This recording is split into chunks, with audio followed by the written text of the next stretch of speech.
Hello everyone, linear algebra के एक और लेक्चर में आपका स्वागत है।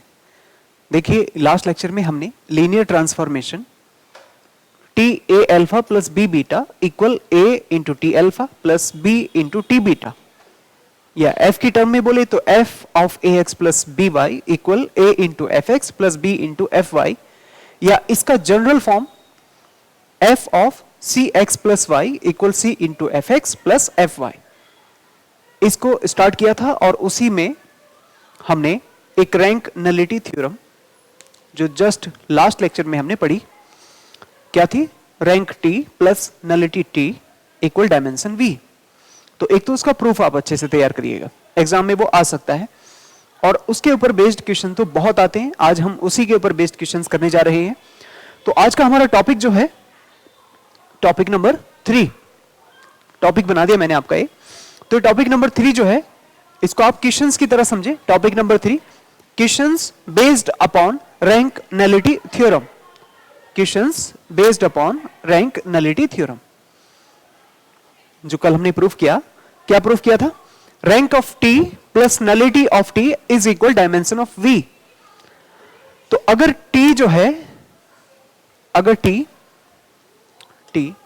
एक फाइनाइट डायमेंशनल वेक्टर स्पेस है जिसकी डायमेंशन वी एफ की जो डायमेंशन है वो n है, गिवन है ये n, तब उस केस में क्या कहा गया? Rank of T plus nullity of T equal dimension v, या rho T plus nu T is equal to n। Rho T को क्या कह रहे हैं यहां पर? रो टी है dimension of R T, dimension of R T. जो रैंक ऑफ टी है ना, आर टी, जो रेंज सेट होता है एक्चुअली, तो उसके अंदर जितने नंबर ऑफ एलिमेंट्स होंगे उसके बेसिस में। और न्यू टी, इसको हम क्या कह रहे हैं? ये है dimension of N T, capital N T. N T क्या था इसमें? ये आर टी है रेंज स्पेस,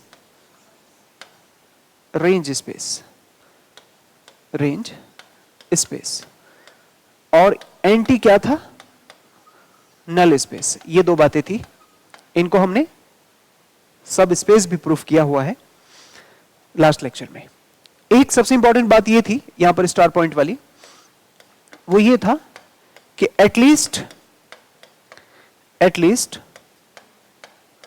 जीरो जो है वो एंटी में जरूर रहेगा, जीरो जो है वो एंटी में जरूर रहेगा, बिकॉज ऑफ द प्रॉपर्टी क्या? t0 इक्वल टू 0 डैश, है ना। और जो 0 डैश है वो किसका होता है? कोडोमेन का, v2 का, है ना। जैसे यहां पर v से w माने तो फिर वो w का हो जाएगा, ठीक है। तो इस प्रॉपर्टी की वजह से कम एंटी में 0 होगा, यानी यहां पर एंटी के अंदर एट लास्ट 0 तो रहेगा। और जब 0 कभी रहे, एंटी के अंदर अगर कभी 0 होता है, तो इसकी जो रैंक है ना न्यू टी, वो क्या होती है? वो 0 आती है। क्यों होता है ऐसा? क्योंकि अगर एक मैट्रिक्स आप बनाएंगे जिसमें एक ही रो है और वही कंप्लीट 0 होती है, इस तरह से, चाहे कितने भी 0 आ जाए उसमें, तो फिर इसकी जो रैंक है ना, इसकी जो रैंक है जिसको हम नलिटी कहेंगे, तो उस केस में इस मैट्रिक्स की जो रैंक है वो 0 होती है। और 0 होने की वजह से कभी भी 0 रो जो होती है वो रैंक में गिनती नहीं होती है। उसकी रैंक क्या होता है? Number of non zero rose in a matrix. तो अगर आपका सिर्फ 0 एलिमेंट है, तो 0 एलिमेंट का मतलब हो सकता है वो n डायमेंशन का 0 हो, तो कितने भी आप इसमें 0 लगा दें एक पर्टिकुलर रो में, उसकी कंप्लीट रैंक, मैट्रिक्स की रैंक कितनी हो जाती है? 5, मतलब 0 नल सेट माना जाता है। तो इस केस में उसकी नलिटी कितनी हो जाएगी? 0। या फिर उसका उल्टा भी कहें कि कभी नलिटी 0 आए तो समझ जाइएगा कि उस एंटी में सिर्फ 0 ही होगा। आगे बात समझ? तो यहां पर ना आपको गिवन क्वेश्चन में डायमेंशन दी जाएगी क्वेश्चन की, और डायमेंशन देने के बाद आपसे पूछा जाएगा कि नलिटी, रैंक, एंटी और आरटी, ये 4 बातें आपसे पूछी जाएंगी।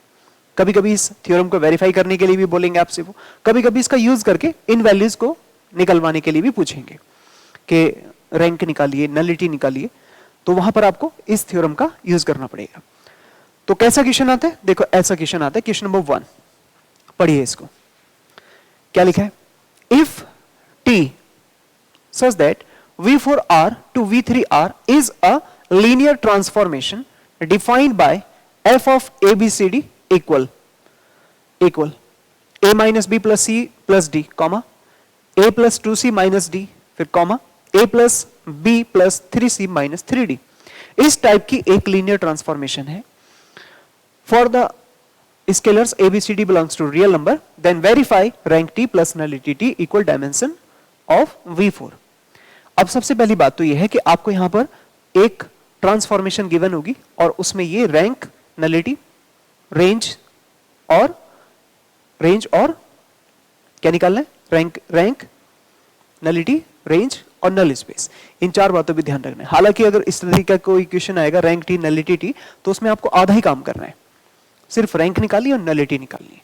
तो देखो इस टाइप के क्वेश्चन में क्या करेंगे आप, सॉल्यूशन ध्यान से सुनना। इस टाइप के क्वेश्चन में क्या करना है, मैं इस क्वेश्चन में आपको चारों चीजें निकलवा के दूंगा, लेकिन वेरीफाई करने के लिए हम दो से ही काम इस क्वेश्चन के लिए कर सकते हैं। लेकिन मैं आपको जो एक क्वेश्चन के पूरे एक ही क्वेश्चन के अंदर सब कुछ समझाने जा रहा हूं, तो ये पूरा कॉन्सेप्ट इस पूरे जितने भी इस टाइप के क्वेश्चन आएंगे उन सब में लगेगा। मतलब ऐसा जरूरी नहीं चारों चीजें वो पूछे, हम इसमें रेंज भी निकालेंगे आरटी, उसकी रैंक भी निकालेंगे रोटी। तो यहां पे तो सिर्फ रैंक की जरूरत है, लेकिन मैं अपनी तरफ से आपको रेंज निकलवाऊंगा। इतनी बात समझ में आ गई। उसके बाद आपको यहां पर नलिटी निकालनी है, नलिटी निकालना बहुत इजी है, लेकिन नल स्पेस भी मैं आपको निकलवाऊंगा इसमें। कितनी बात आपको समझ में आ रही है। यहां जो है आपको इसमें दो चीजों की जरूरत पड़ेगी ताकि उसकी डायमेंशन वेरीफाई हो जाए, लेकिन मैं आपको इसमें चारों चीजें इसलिए निकलवा रहा हूं क्योंकि जो भी इन चारों में से पूछा जाएगा आप इसी तरीके से कोई सा भी मेथड अप्लाई करना उसमें, इन चारों में से कोई सा भी जो भी फैक्टर उससे पूछा होगा। तो जरा शुरू करते हैं। सबसे पहले लिखेंगे गिवन ट्रांसफॉर्मेशन, गिवन ट्रांसफॉर्मेशन क्या है, T such that V4R to V3R। देखो अब जरा पहली बात ध्यान से सुन लो, ये जो पहला वेक्टर स्पेस है ना V, सुन रहे हो आप, यहां से तो आपको n मिलेगा, ये होगा n, Vn जो पहला वाला ये वेक्टर स्पेस होगा, जो डोमेन होगा, तो उस डोमेन के अंदर जितने नंबर ऑफ एलिमेंट्स होंगे वही n है। तो आपको क्या समझ में आ रहा है, n की वैल्यू कितनी है, यहां Vn और R से कंपेयर करना है, बस फर्स्ट वाले को, फॉर डायमेंशन n, इसको VnR से कंपेयर कर दो। मान लो कभी यहां R क्यूब लिखा होगा तो फिर n की वैल्यू 3 हो जाएगी, जैसे अभी यहां n की वैल्यू कितनी हो जाएगी, 4 हो जाएगी। सो n जो है वो 4 होना चाहिए। सबसे पहली बात तो ये है।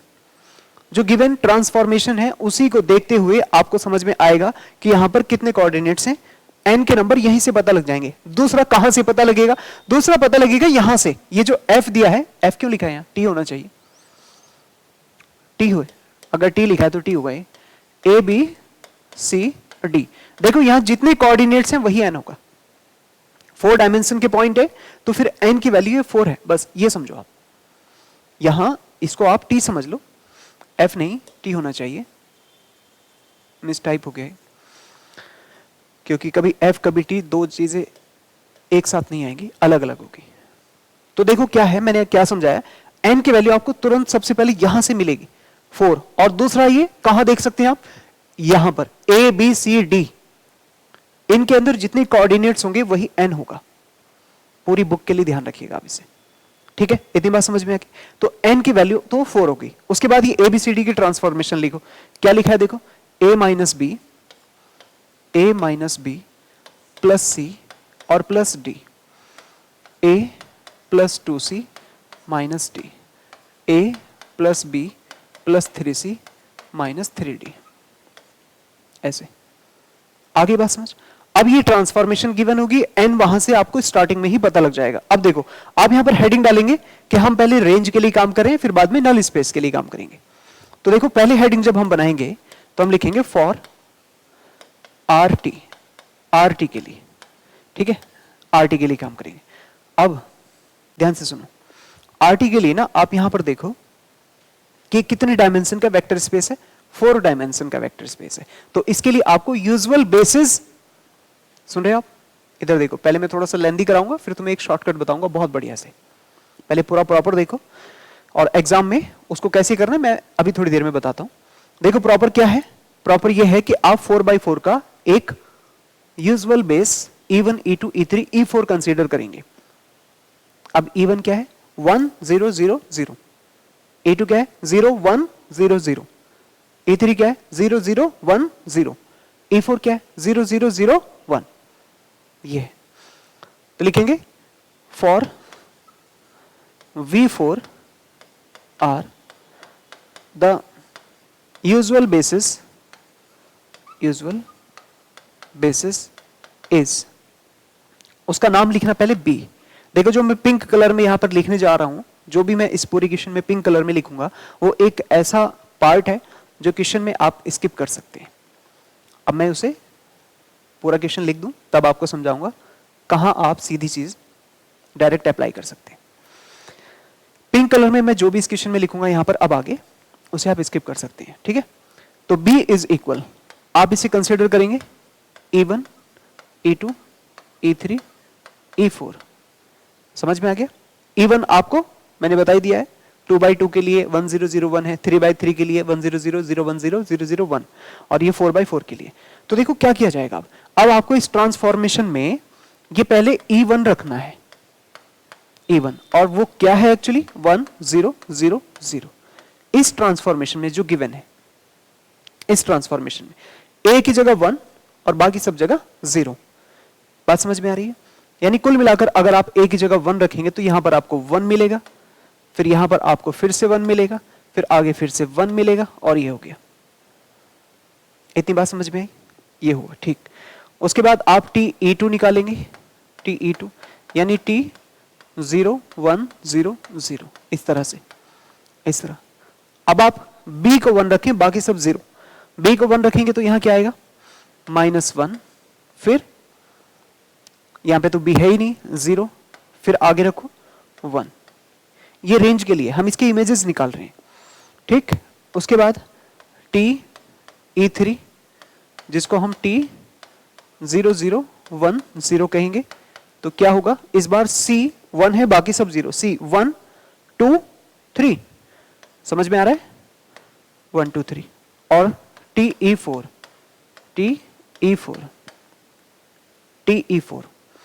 तो TE4 का देखो क्या बनेगा T 0 0 0 1 और क्या बनाएंगे आप इसका, इस बार D है 1 -1 -3 1 -1 -3, ऐसे ये कोऑर्डिनेट्स बन गए।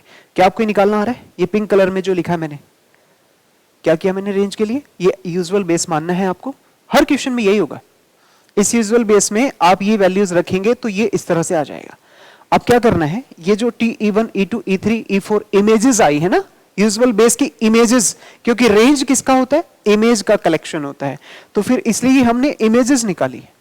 तो जब आप इन इमेजेस को निकाल लेंगे तो ये ना एक्चुअली अब आप इनका मैट्रिक्स बनाएंगे कॉलम वाइज।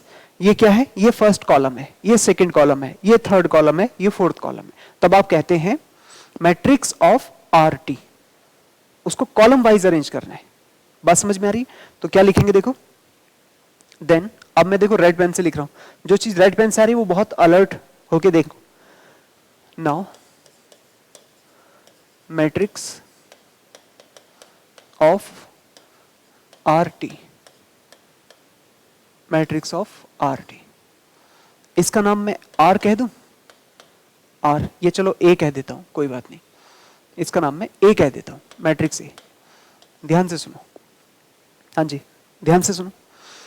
क्या कहा मैंने कि ये पहला कॉलम बनेगा, ये दूसरा, ये तीसरा, वो चौथा, जितनी भी वैल्यूज आएंगे वो कॉलम वाइज अरेंज हो जाएंगे। तो क्या कहेंगे इसे हम 1 1 1, बोलो 1 1 1, ये पहला कॉलम है। दूसरा -1 0 1 -1 0 1, और तीसरा क्या आएगा बोलो, तीसरा 1 2 3 1 2 3, और बोलो 1 -1 -3 1 -1 -3। अब सुनना, ये जो मैंने रेड कलर में लिखा है ना, इसको ध्यान से देख लो आप, देख रहे हो ध्यान से, ये 1 1 1 -1 0, ऐसे ये A B C D इस तरह से फर्स्ट कोऑर्डिनेट है। अब जो मैं दिखाने जा रहा हूं उसको देखना, अभी तक जो पढ़ाया वो किसी भी काम की चीज नहीं है। आगे किसी क्वेश्चन में नहीं लगाऊंगा उसमें मैं। ध्यान से सुनो, ये मैट्रिक्स ना अब सीधा आएगा। कैसे? इसको जरा ध्यान से देखो। 1 -1 1 1, और अब आप ट्रांसफॉर्मेशन को ध्यान से देखो। 1 -1 1 1, सेकेंड रो देखना, 1 0 2 -1, तो ये देखो तो कहां चले गए? यहां देखो 1 0 2 -1, और तीसरा देख लो 1 1 3 -3, 1 1 3 -3। तो क्या हो रहा है पता है? वो जो गिवन क्वेश्चंस हैं, गिवन इक्वेशंस हैं, उसमें क्या करना है आपको? उसको, अच्छा मैंने इसमें कॉलम वाइज बना दिया क्या? कॉलम वाइज नहीं, इसको रो वाइज ही बनाना है। रो वाइज, ये first row, second row, third row, fourth row. हाँ थोड़ा गलत हो गया है इसमें, ये कॉलम वाइज नहीं रो वाइज लिखना है। थोड़ा ठीक कर देता हूं, ये रो वाइज, रो वाइज। बोलो पहला क्या आएगा? फर्स्ट बोलो क्या आएगा? 1। हाँ अब देख लो, अब देख लो क्या है। ये जो ऐसे मैट्रिक्स लिखा है ना, ये इसको आप वर्टिकली कॉलम वाइज बना दो। ये पहले इसी से बना के देखो। ये पहली रो आएगी 1 1 1 1 1 1, और दूसरा बोलो -1 0 1, थोड़ा रिवर्स हो गया, -1 0 1, अब ठीक है। और 1 2 3, ठीक है, 1 2 3, कॉलम वाइज नहीं रो वाइज ही। और क्या है? 1 -1 -1 1 -1 -3। हाँ अब ठीक है, अब बिल्कुल ठीक है। अब देखो इसको, अब वर्टिकली देख लो आप। वर्टिकली लिखा तो हमने इसको रो वाइज ही है, लेकिन ये ध्यान से देखो 1 -1 1 1, तो इसका मतलब क्या हुआ? पहली इक्वेशन को हमने वर्टिकल लिख दिया। जैसे पहली इक्वेशन को जैसे वर्टिकल लिख दिया हो, तो 1 -1 1 1, तो ये वाला जो मैट्रिक्स लिखा है 1 -1 1 1, और ये जो दूसरी इक्वेशन है 1 0 2 -1, तो अब इसे समझो जरा, 1 0 2 -1, अब ठीक है।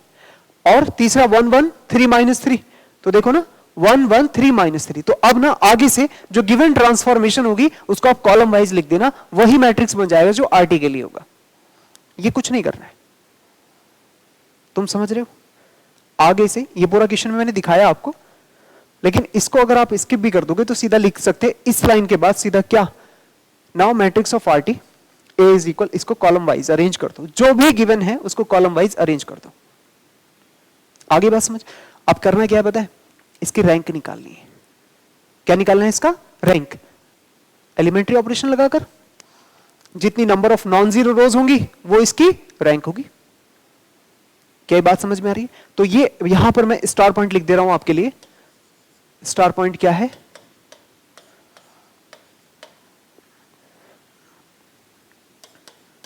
कॉलम वाइज,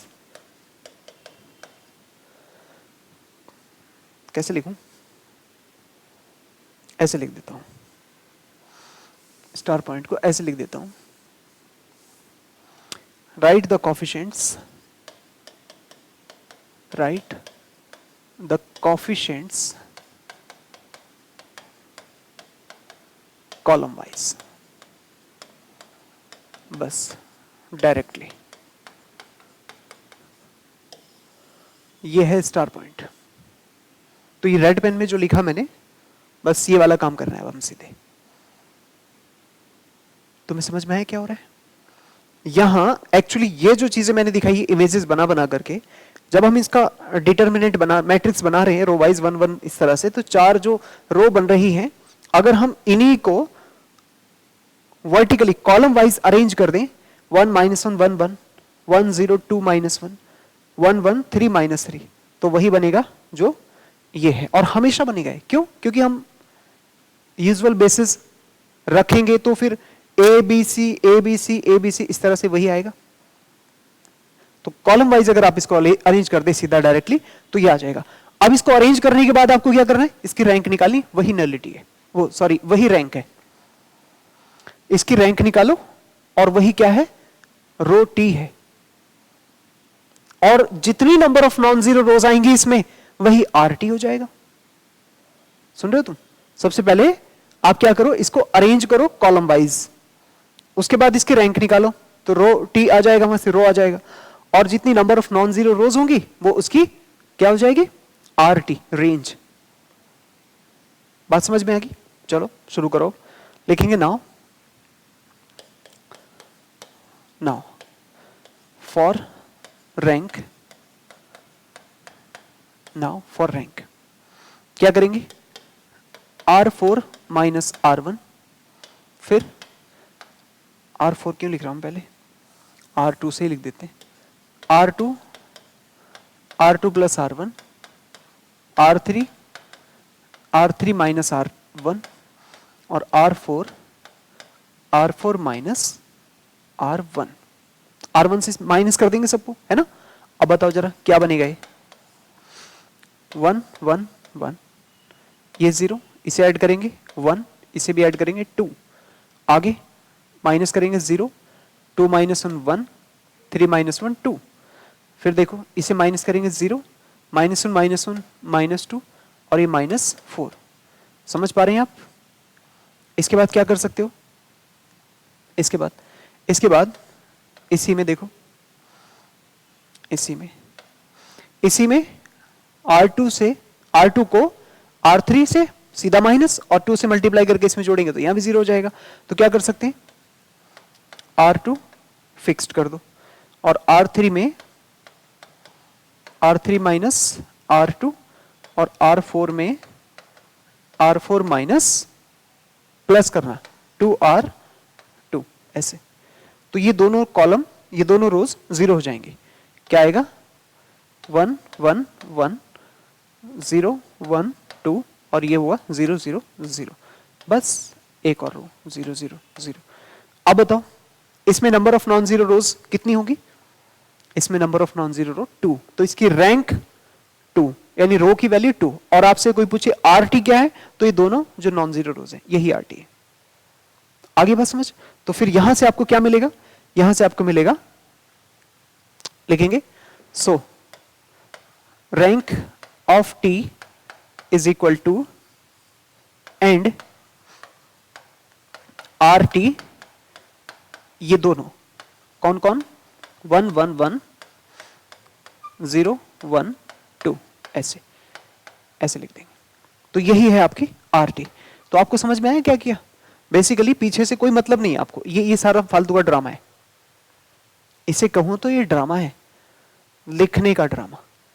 मेन काम ये है कि आप जो गिवन ट्रांसफॉर्मेशन है उसको कॉलम वाइज अरेंज कर दो, कॉलम वाइज जो गिवन ट्रांसफॉर्मेशन है कॉलम वाइज अरेंज कर दो। तो रेंज के लिए क्या है, कॉलम वाइज। यहां इस वर्ड को कॉलम वाइज को ऐसे स्पेशली स्टार लगा देना इसके ऊपर। ये रेंज के लिए कॉलम वाइज अरेंज कर दो आप इसको, बस उसकी रैंक निकालो, जो भी आंसर आ रहा है वो रो होगी और जो नॉन जीरो रोज होंगी वही RT है। इतनी बात समझ में आई। अब बात करते हैं फिर से NT के लिए। फॉर NT मैं इस क्वेश्चन में ये चारों चीजें क्यों निकलवा रहा हूं, क्योंकि मैं आपको सिखा रहा हूं कि नल स्पेस कैसे निकलता है, रेंज स्पेस कैसे निकलता है, रैंक क्या होती है, नलिटी क्या होगी। अब ध्यान से सुनना। आपको पता है NT की डेफिनेशन क्या है। अभी मैं फिर से वही बात कहूंगा, जितना भी मैं पिंक कलर में लिख रहा हूं वो स्किप हो सकता है, स्किपेबल है, आप उसे स्किप कर सकते हैं। फिर से मैं पूरे क्वेश्चन में यही बोल रहा हूं। तो इसमें जितना भी मैंने ये वाला पिंक कलर का अभी आगे लिखा है, तो देखो क्या है, ध्यान से सुनो, बोलो कि NT में वो सभी x होते हैं जिनको ट्रांसफॉर्मेशन में रखने से 0 आ जाए, यानी आंसर इज इक्वल टू कितना आना चाहिए, 0 आना चाहिए। तो कुल मिलाकर बात यह है कि यहां पर जो T है ना, ट्रांसफॉर्मेशन जो गिवन है x, उसको क्या करना है, 0 के इक्वल करना है। और यहाँ T x का मतलब x क्या है, x एक ऐसा पॉइंट है जो 4 कोऑर्डिनेट्स में है, यहाँ A B C और D, यही तो है x 4 कोऑर्डिनेट्स वाला। इसका मतलब यह है कि जो given transformation T A B C D है ना, A B C D ऐसे A B C D, देख के बताओ क्या क्या है, A minus b plus c plus d, A minus b plus c plus d. दूसरा है A plus 2C minus d, A plus 2C और माइनस डी। और फिर थर्ड नंबर है A plus b plus 3C minus 3D, A plus b plus 3C minus 3D। इसको आपको 0 के equal करना है। और इसको 0 को इक्वल करने का मतलब समझते हो, पहली इक्वेशन इक्वल टू 0, दूसरी इक्वल टू 0, तीसरी इक्वल टू 0। तो फिर से मैं ये कहूं आपसे कि A minus b plus c plus d is equal to 0, ये पहली इक्वेशन आएगी। दूसरा a plus 2c minus d is equal to 0, ये इक्वेशन आएगी। तीसरा a plus b plus 3c और minus 3d is equal to 0। इस तरह से आपके पास कितनी इक्वेशन आ रही? 3 इक्वेशन आ रही। अब मैट्रिक्स ऑफ एंटी का मैट्रिक्स देखो कैसे आएगा। एंटी का मैट्रिक्स करना यह है कि इसका जो कॉफिशिएंट जैसे लिखे हैं ना, अरेंज हो रखे कॉफिशिएंट वाइज, तो इसको ऐसे ही लिख दो 1 -1 c का 1 और ये d का 1 ऐसे, और ये 1 0 2 -1 और ये 1 1 3 -3, और इसके साथ अगर मैं ये लिख दूं ऐसे a b c और d, a b c और d, और राइट साइड में मैं इसको ऐसे करके लिखूं 0 0 0, 3 इक्वेशंस। तो फिर ये जो मैट्रिक्स फॉर्म है ना, ये इन्हीं 3 इक्वेशंस को रिप्रेजेंट कर रहा है। देखो इस कॉलम को इधर इन से मल्टीप्लाई करके लिखो इक्वल टू 0, तो ये तीनों इक्वेशंस ही लिखी जाएंगी। तो अब देखो कुल मिला के बात क्या है, जो काम की बात है, जो रेड अलर्ट वाला पॉइंट है। रेड अलर्ट वाला पॉइंट ये है कि आपको इस वाले मैट्रिक्स का रैंक निकालना है। और ये कौन है? गिवन ट्रांसफॉर्मेशन को रो वाइज लिखा हुआ है, तो इसका मतलब एंटी के लिए गिवन ट्रांसफॉर्मेशन रो वाइज लिखनी है। आई बात समझ आपको? मैंने पीछे क्या समझाया? अभी पीछे यह समझाया कि अगर आप आरटी के लिए काम करें तो गिवन ट्रांसफॉर्मेशन को कॉलम वाइज लिख दो, सिंपल स्ट्रेट फॉरवर्ड बात। और अभी देखो यहां पे क्या रिजल्ट निकल के आ रहा है कि एंटी के लिए गिवन ट्रांसफॉर्मेशन को रो वाइज लिखना है, वही मैट्रिक्स उसकी आपको रैंक निकालनी है। जो रैंक आएगी उसकी इस मैट्रिक्स की, वो नलिटी होगी, क्योंकि आप एंटी के बारे में बात करें तो एंटी की जो डायमेंशन होगी वही इसकी नलिटी कहलाएगी। तो अब देखो सीधे मैं स्ट्रेट फॉरवर्ड क्या लिखने जा रहा हूं, रेड पेन से देखो, ये देखो ध्यान से सुनो, स्टार पॉइंट फॉर एंटी क्या करना है? राइट द, क्या लिखा था वहां पे? यहां पे लिखा था write the coefficient column wise directly, और अब क्या लिखेंगे? Write the coefficients row wise directly. ठीक है, तो अब ये बात लिख रहा हूं मैं, write the coefficients row wise directly. क्या इतनी बात आपको समझ में आ रही है? ये मैं जो स्टार पॉइंट साइड में छोटे छोटे से बना के लिख रहा हूं, ये बहुत काम की चीज है। हमारे एग्जाम में ये सीधा डायरेक्ट वर्किंग रूल में आएगा। पहला क्वेश्चन है इसलिए मैं पूरा एक्सप्लेन करके आपको समझा रहा हूं कि किस तरह से बना। तो अब देखो, आप इसे मत देखो, इसे देखो बस सीधा। जो गिवन क्वेश्चन है इसको आप रो वाइज अरेंज कर दो, जो पहले गलती से मैंने आरटी के लिए लिख दिया था। क्या था? 1 -1 1 1। इसे देखना ही नहीं हमें, नीचे वाले को, इसको मत देखो। ये तो मैंने आपको बस बना के दिखाया कि ऐसे बनता है। देखो कैसे लिखेंगे, 1 -1 1 1, फिर 1 0 2 -1, फिर 1 1 3 -3। तो चलो एक एक करके बताओ। 1 -1 1 1, तो क्या आएगा? इसको मैं नाम दे देता हूं बी। क्या कहेंगे? Matrix of anti. अब डायरेक्ट लिख रहा हूं देखो मैं, ठीक है, ये काम होगा हमारा डायरेक्ट एग्जाम में। तो इसका नाम मैं दे देता हूं बी। बी क्या है? 1 -1 1 1, 1 -1 1 1। दूसरा 1 0 2 -1, 1 0 2 -1, 1 0 2 -1। ओके, उसके बाद 1 1 3 -3, 1 1 3 -3। तो ये अब आप इसकी रैंक चेक करो। जो इसकी रैंक आएगी वही नलिटी कहलाती है, क्योंकि एंटी के बारे में बात कर रहे हैं। एंटी वाले कोएफिशिएंट मैट्रिक्स का जो रैंक आएगा वो नलिटी है। आरटी वाले मैट्रिक्स का जो रैंक आएगा वो उसका रैंक है, रो है। इतनी बात समझ में आ रही? तो यानी फर्क क्या है? फर्क ये है, अगर आपको आरटी के लिए काम करना है तो कॉलम वाइज सीधा, और अगर आपको एंटी के लिए काम करना है तो रो वाइज। सिंपल है। इस क्वेश्चन में चारों चीजें निकलवा रहा हूं आपसे, क्योंकि मैं वेरीफाई भी करूंगा। अगर इसी क्वेश्चन को मुझे डायरेक्टली लिखना होगा तो मैं क्या करूंगा? पहले मैं कॉलम वाइज अरेंज करूंगा, रैंक निकाल दूंगा। फिर रो वाइज अरेंज करूंगा, फिर उसकी रैंक निकाल दूंगा, दोनों को जोड़ के उसके डायमेंशन के बराबर आएगा। ठीक है, बात समझ में आएगी? तो अब देखो क्या करेंगे, इसमें लिखेंगे फॉर रैंक ऑफ बी, इसकी रैंक के लिए क्या करिए, ऑपरेशन लगाइए। यहां पर क्या क्या लगाएंगे बोलो, R3 minus R1, R2 minus R1, R3 minus R1, R2 minus R1, ये लगा दो इसमें।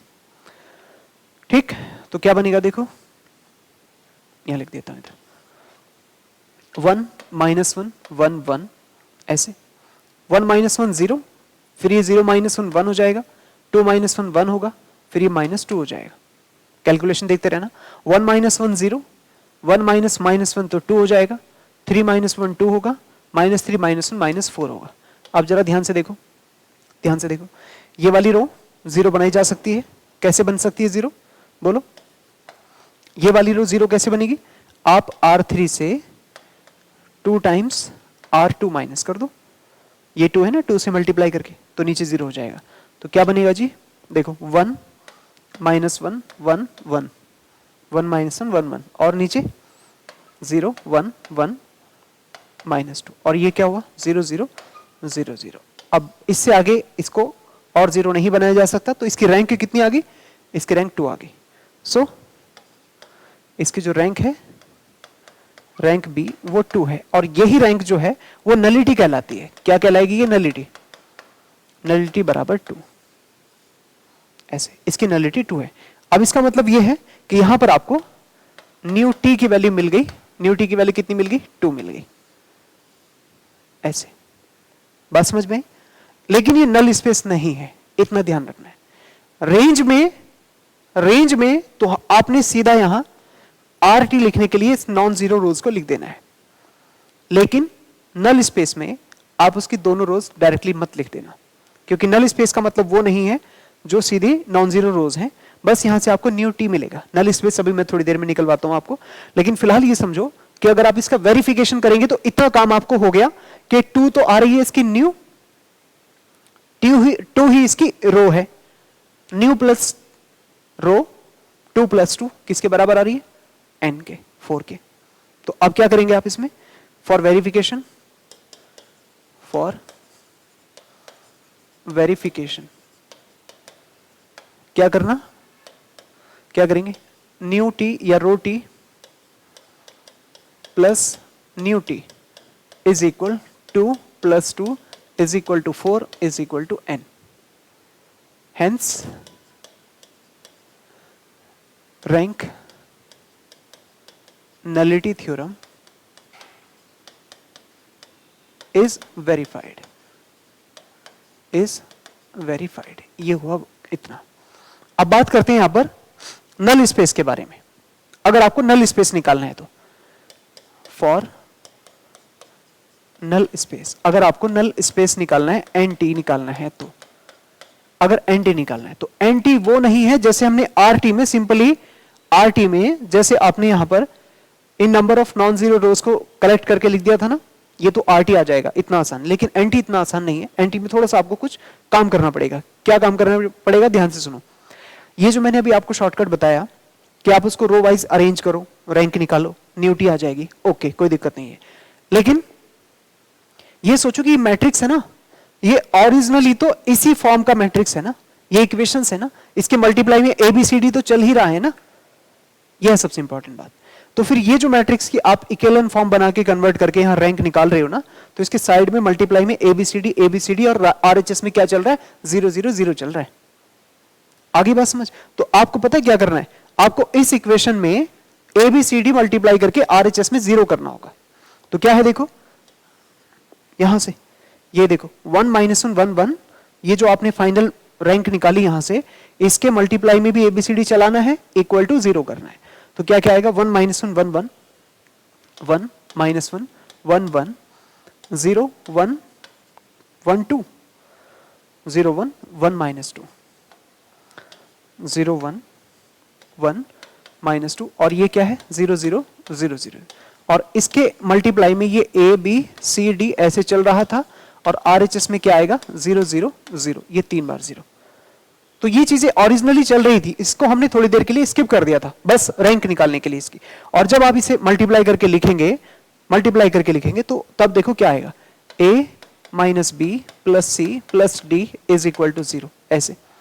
दूसरा b plus c minus 2d is equal to 0। इस तरीके की आपको इक्वेशंस मिलेगी। और जैसे आपको यहां से इक्वेशन मिले तो कोई एक वैल्यू आप निकाल लें। जैसे एक वैल्यू आप यहां से निकाल सकते हैं, किसी की भी, b की निकाल सकते हैं। तो b कितना आएगा, 2d माइनस सी, 2d माइनस सी ऐसे। और यहां से अगर किसी एक वैल्यू को आप निकालेंगे, जैसे a की वैल्यू आप निकालो तो a is equal b minus c minus d, b minus c minus d. तो इसमें भी b की वैल्यू वापस सब्स्टिट्यूट करना है, जैसे एक दिन मैंने आपको वहां पर स्टैंडर्ड बेसिस निकलवाया था, तो ठीक वैसे ही करना है इसमें। तो जैसे आप इसमें रखेंगे, सो a इज इक्वल कितना आएगा, 2d माइनस सी, ये तो ब्रैकेट में b की जगह आ गया, और माइनस सी माइनस डी है। तो अब a कितना आएगा आपके पास, 2d माइनस डी, डी, और सी माइनस 2c। तो ये दो इक्वेशंस जो आपके पास हैं, इन दो इक्वेशन से ये a b की जो वैल्यू है किसी दो पर्टिकुलर वैल्यूज के टर्म्स में आपको मिलेगी। पहले मल्टीप्लाई करना है, जो भी इक्वेशंस मिले वहां से एक वैल्यू निकालो, उसे उठाकर ऊपर वाली में b को रिप्लेस कर दो ताकि a की वैल्यू भी d और c में आ जाए। अब यहां पर एक्चुअली पता क्या किया आपने, c और d की टर्म्स में a और b की वैल्यू निकाली। 4 वेरिएबल थे, उसको 2 वेरिएबल्स की टर्म्स में कन्वर्ट कर दिया आपने एक्चुअली। तो आपको देखो इक्वेशंस क्या मिलेगी, देन इक्वेशंस a कितना है, देखो a है d माइनस 2c या 2c माइनस डी, चलो d माइनस 2c लिख देना, कोई फर्क नहीं पड़ता उससे, d माइनस 2c। और b कितना है, b 2d minus c, 2d minus c। तो ये जो c और d की टर्म्स में आपने a b निकाला है ना, इन c और d को कहते हैं फ्री वेरिएबल्स। क्या बोलते हैं इनको, फ्री वेरिएबल्स। और ये c और d आर्बिट्रेरी वेरिएबल्स हैं। इसका मतलब c और d का अब आप आइडेंटिटी मैट्रिक्स यूज करेंगे c और d के लिए, 2 के लिए। तो लिखेंगे here c, d are 2 free variables, 2 free variables.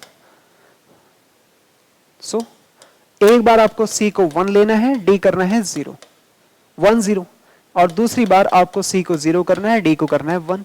और फिर उस हिसाब से आपको यहां बाकी की जो बची हुई वैल्यूज हैं उनको निकालना है। देखो c को 1, d को 0 करना है, तो c 1 करो, c 1 करेंगे तो a कितना आएगा, -2, और b कितना आएगा, b -1। तो यहां का जो पहला एलिमेंट आया, फर्स्ट एलिमेंट E1, या E1 नहीं लिखता मैं इसको, पहला एलिमेंट क्या बनेगा, देखो यहां से ऐसे लिखेंगे ABCD, तो -2 -1 1 और 0, ये है वो नल स्पेस का पहला एलिमेंट 4 डायमेंशन में। इधर देखो, इधर इसको लिखेंगे तो d की वैल्यू 1 है, तो यहां d 1 रखो तो सिर्फ a की वैल्यू 1 आ जाएगी, c तो 0 है। उधर b रखेंगे, d की वैल्यू 1, हाँ जी, कितना आएगा, d की वैल्यू 1 रखेंगे यहां तो b कितना आएगा, 2 आ जाएगा। तो अब इस हिसाब से बताओ कोऑर्डिनेट ABCD क्या बनेगा, 1 2 0 1 ऐसे। तो नल स्पेस ये है। So null space NT is equal क्या है, पहले कोऑर्डिनेट वो लिखो, -1 -2 -1 -2 -1 1 0, और दूसरा 1 2 0 1, ये होगा नल स्पेस। आगे बात समझ, यानी उस पूरे V4 में ये दो एलिमेंट ऐसे होंगे जिनकी मैपिंग 0 पे हो रही होगी। अगर वेरीफाई करना है तो इनको उठा के ना उस क्वेश्चन में रख के देखना, 0 आंसर आएगा अगर आप इसे वेरीफाई करेंगे तो। ABCD की जो वैल्यू है ना, गिवन ट्रांसफॉर्मेशन में रखना, सब 0 0 हो जाएंगे, तो इसका आंसर भी 0 आएगा, उसका आंसर भी 0 आएगा। ये दो वो वैल्यूज हैं। जबकि यहां पर जो नॉन जीरो ये वाले नंबर है ना, इनको अगर आप गिवन ट्रांसफॉर्मेशन में रखेंगे तो 0 नहीं आएगा। समझ में आया? तो नल स्पेस का मतलब यह है कि यहां इस ट्रांसफॉर्मेशन के अंदर, इस ट्रांसफॉर्मेशन V4 टू VR के अंदर, तो V4 के कुछ एलिमेंट ऐसे होंगे जो V3 के 0 पर मैप्ड हैं। तो वो कौन से एलिमेंट है, इसके अंदर ABCD की क्या वैल्यू रखी जाए, तो अगर आप वो जो दो कोऑर्डिनेट्स आपने निकाले ना वो इनमें रखेंगे तो 0 आएगा फिर। तो ये वो वैल्यूज हैं, बात समझ में आई? तो इस तरह से हम यहां पर नल स्पेस निकालते हैं। तो ये नल स्पेस की वैल्यू है और आप देख सकते हैं इस पे दो ही वेक्टर्स हैं, समझ में आया? 2 वेक्टर्स हैं, इसलिए क्या है nu T is equal to 2 आ रही थी इसमें। तो देखो इस क्वेश्चन में मैंने आपको चारों चीजें एक साथ करा दी, तो अब थोड़ा बिल्कुल भी कंफ्यूज होने की जरूरत नहीं है, मैं बिल्कुल क्रक्स लाइन आपको एक साथ समझाने जा रहा हूं। अब इस पूरी क्वेश्चन में मैंने वो चीजें भी आपको करा दी जो अननेसेसरी क्वेश्चन की डिमांड नहीं थी। क्वेश्चन की डिमांड सिर्फ इतना थी कि वेरीफाई करो रैंक नलिटी थ्योरम को। मैंने पूरे क्वेश्चन में आपको सारी चीजें एक साथ करा दी। जैसे ये था तो फिर मैंने पहले इमेज के बारे में थोड़ा सा कॉन्सेप्ट समझाया कि यहां से इस तरह से इमेज निकलती है, फिर इनको आप जैसे ही मैट्रिक्स में अरेंज करते हो तो ये कुछ और नहीं है, जो गिवन ट्रांसफॉर्मेशन है इसको कॉलम वाइज अरेंज करना है। तो कॉलम वाइज अरेंज करो, इसका ये डिटर्मिनेंट निकालो, ये डिटर्मिनेंट निकाल करके जैसे इसकी रैंक मिले तो 2। तो इस क्वेश्चन की डिमांड एक तो ये स्लाइड है और दूसरा फिर उसके बाद इसके एंटी की बारे में बात करते हैं, तो फिर ये इक्वेशन 0 होती हैं, फिर इक्वेशंस को 0 करेंगे तो फिर ये मैट्रिक्स जो बनेगा इस टाइप का कि इसको ABCD से मल्टीप्लाई करके RHS इक्वल टू 0 बनाया जा सकता है। तो ये जो है ये ऐसा है कि जैसे हमने इन्हीं के कोएफिशिएंट्स डायरेक्टली रो वाइज 0 कर दिए हैं। तो फिर देखो आगे लिखा क्या है, आगे ये लिखा है जो आपको समझना है, मैं इसको भी बंद कर देता हूं यहां, रो वाइज, ये वर्ड इसको स्पेशली ऐसे करना है। तो RT के लिए कॉलम वाइज, RT के लिए कॉलम वाइज और इसके लिए NT के लिए रो वाइज।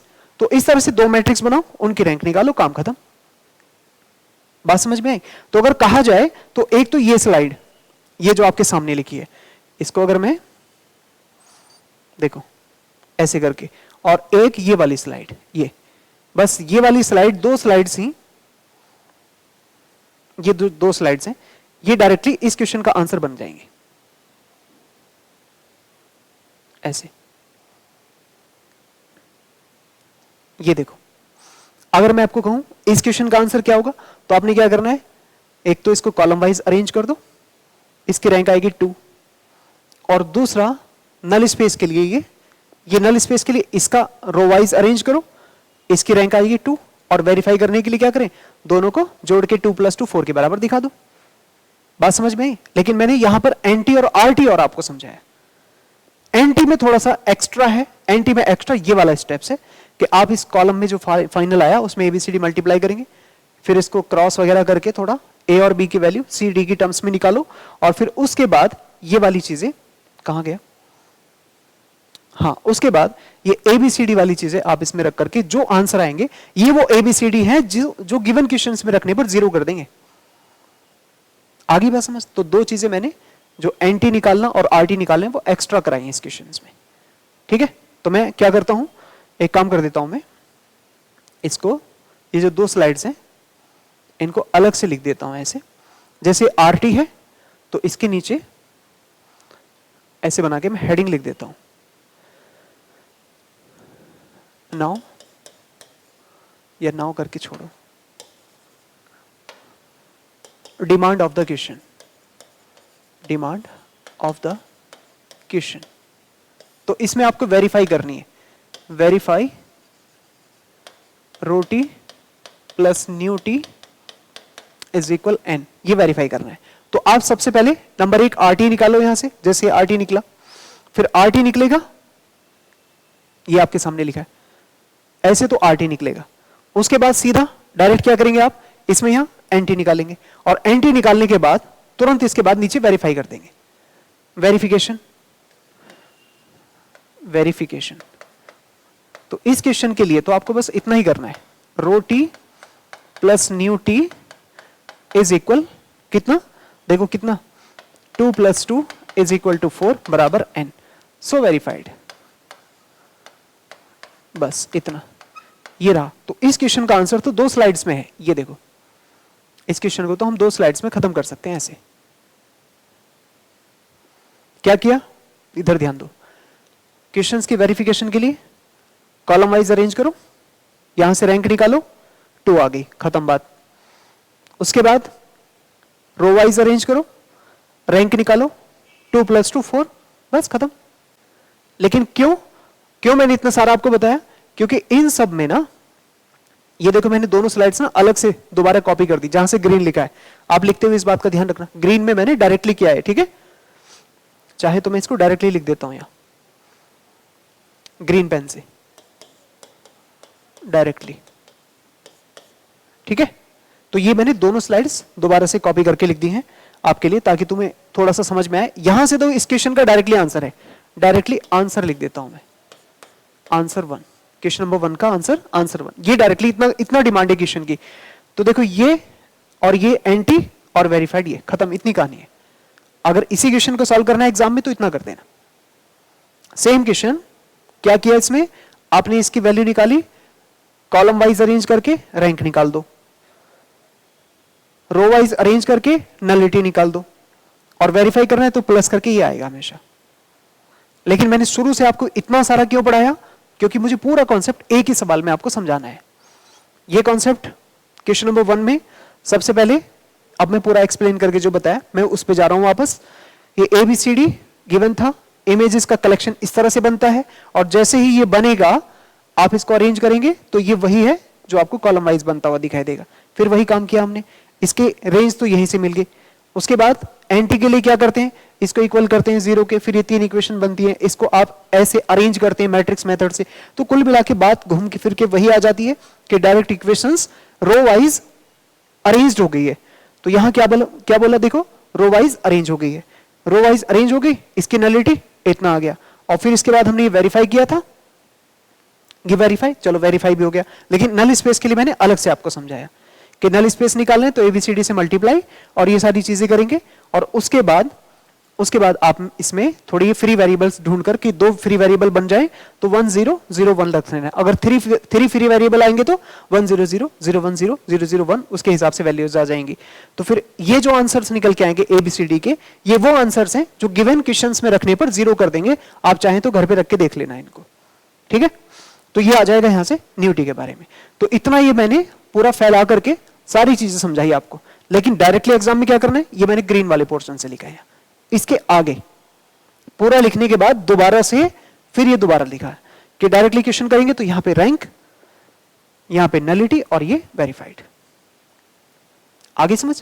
PDF में पूरा ठीक से लिखा हुआ है। पहले मैंने पूरा वो फैला के लिखा हुआ है, और बाद में जो ग्रीन पोर्शन है जहां से मैंने लिखा है डायरेक्टली आंसर नंबर 1, तो ये इस क्वेश्चन का स्पेसिफिक आंसर है। तो अब आगे से देखो क्या है, अब आगे से हम सीधा जो करेंगे, कभी भी इतना बड़ा सा फैला के नहीं करेंगे हम, बल्कि अगर कॉलम वाइज अरेंज करना है तो वहां से रैंक निकल जाएगी, और अगर सीधा इक्वेशंस को रो वाइज अरेंज करना है तो वहां से नलिटी मिल जाएगी। तो इस टाइप से क्वेश्चंस आपको पूछे जाएंगे। ये पहला क्वेश्चन था वेरिफिकेशन का, लेकिन वेरीफाई करने के कम ही क्वेश्चंस आते हैं। आपसे इनकी वैल्यू पूछी जाएंगी, रो टी क्या है, न्यू टी क्या है। तो सबसे पहले ना आपको क्वेश्चन में n मिलेगा, n पता है ना कहां से, वो v जो भी ट्रांसफॉर्म हो रही है दूसरे वेक्टर स्पेस से, तो पहला वाला n देता है। नहीं आ रहा समझ? सबसे पहले क्वेश्चन में n मिलेगा आपको, देखो यहीं से मिल जाएगा n की वैल्यू पहचानने के लिए कहीं नहीं जाना आपको, यहीं से n मिलेगा। और ये n मतलब यहां से भी गिन सकते हैं, 1 2 3 4 कोऑर्डिनेट्स होंगे। तो पहली बात तो आपको n मिलेगा, और दूसरी बात आप इसमें रेंज निकाल देना। क्या निकालना आप इसमें? रेंज। तो जैसे आप इसकी रेंज निकाल दो कॉलम वाइज अरेंज करके, और आपको n पता है, तो न्यू टी आपको फिर से ऐसे डायरेक्ट मिल जाएगा, n माइनस रो वो होता है।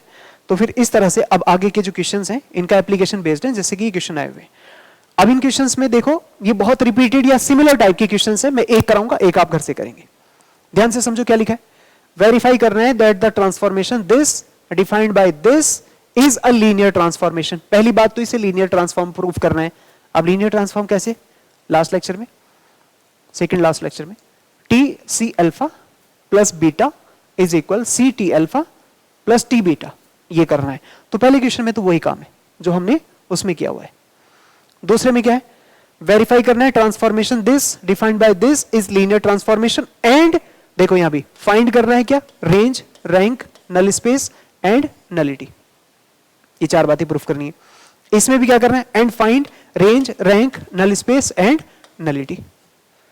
क्या आपको बात समझ में आ रही है?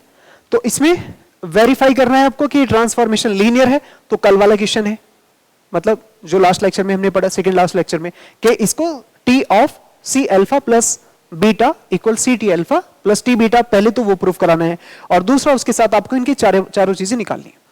देखो ये क्वेश्चन 2001 में आया 12 मार्क्स का, और ये 2014 में आया 10 मार्क्स का, दोनों एक जैसे ही हैं बिल्कुल। और ध्यान से देखो तो पहले तो उसने x1 x2 लिखा है कोऑर्डिनेट्स को, और यहां पे उसने a भी लिखा है। तो अगर आप थोड़ा सा ध्यान दोगे तो यहां उसने x1 x2 तो यूज किए हैं, और यहां पे क्या यूज किया है, just equivalent to a b. Mapping देखो ध्यान से, पहले दोनों का सम, तो यहां भी a प्लस बी लिखा है, फिर फर्स्ट माइनस सेकंड तो a माइनस बी लिखा है, और फिर यहां क्या है सेकंड, तो सेकंड बी है। तो एक ही तो क्वेश्चन है, दो बार आया है। देखो कितने साल बाद, 13 साल बाद रिपीट। तो इसलिए ये ना समझे कि जो क्वेश्चन इतने पुराने हैं वो नहीं आ सकते, आ सकते, रिपीट होते हैं यहाँ पे क्वेश्चंस।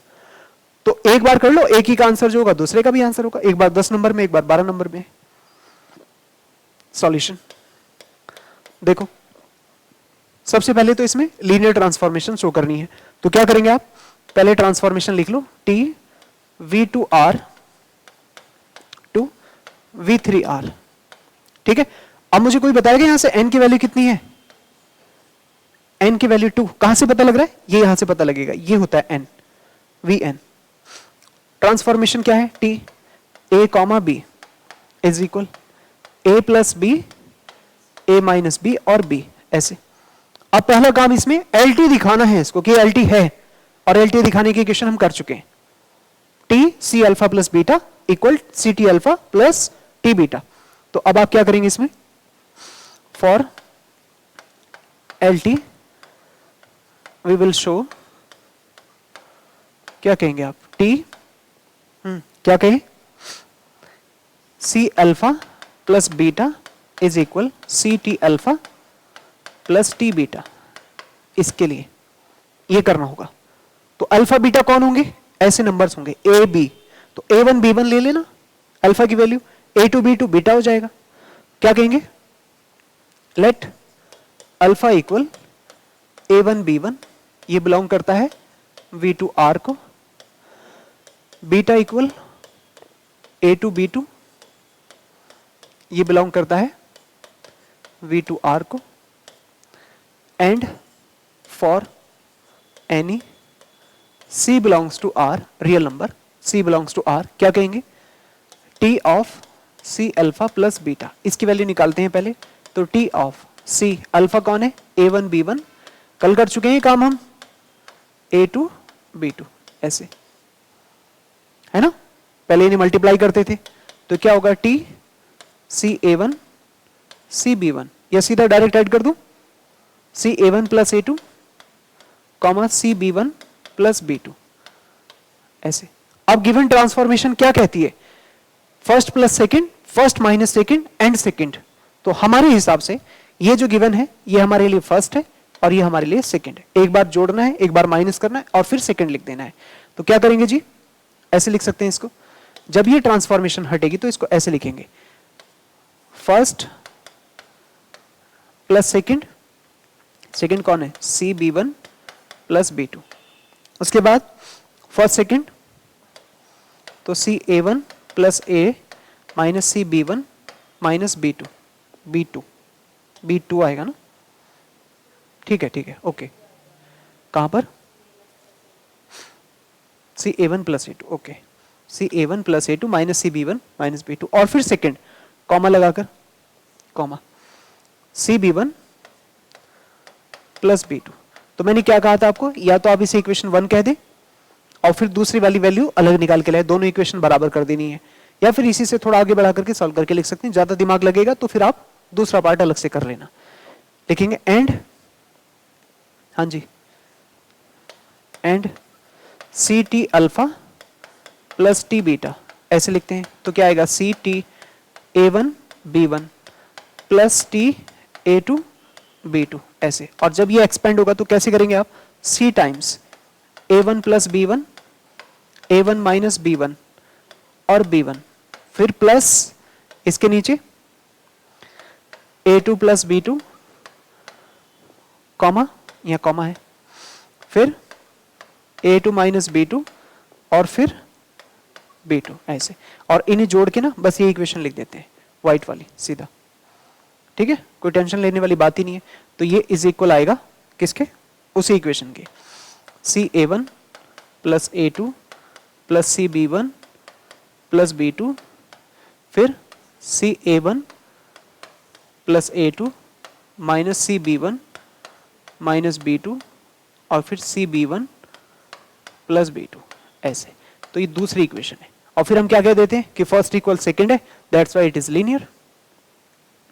समझ में आया ना, कैसे दिखाते थे लीनियर को, ऐसे first equal second, so T is linear, ऐसे, ठीक है, T इज लीनियर ट्रांसफॉर्मेशन। तो ये काम तो इतना सिंपल है, इसमें तो कोई बड़ी बात नहीं है, आप समझ सकते हैं इसमें लीनियर है ही, बोलो कोई बड़ी बात है क्या इसमें, ये कर चुके हैं हम पहले, इसलिए मैंने थोड़ा जल्दी से समझा दिया आपको। तो ये तो लीनियर का इतना पोर्शन था, अब इसमें आपको रेंज, रैंक, नल स्पेस और वो सारी चीजें निकालनी है, लेकिन इसमें निकालते हुए थोड़ा स्मार्टली खेलना है। कैसे, पहले तो n तो आपको पता ही है 2, और उसके बाद आप रेंज निकाल दें, रेंज निकलेगी जो भी आएगी आप कॉलम वाइज अरेंज कर देंगे, रैंक निकाल देंगे उसकी, वहां से आपको रो मिल जाएगा। और फिर न्यू की वैल्यू ना, नलिटी की वैल्यू ना, आप एंटी करके मत निकालना, बल्कि आप उस फॉर्मूले से निकालना जो rank plus nullity equal dimension वाला है, क्योंकि हम वेरीफाई नहीं करना, उस फॉर्मूले का यूज करना है। तो जिस भी क्वेश्चन में इस टाइप का होगा उस फॉर्मूले का यूज करके निकालना है। चलिए अब क्या करेंगे, लिखेंगे नाउ फॉर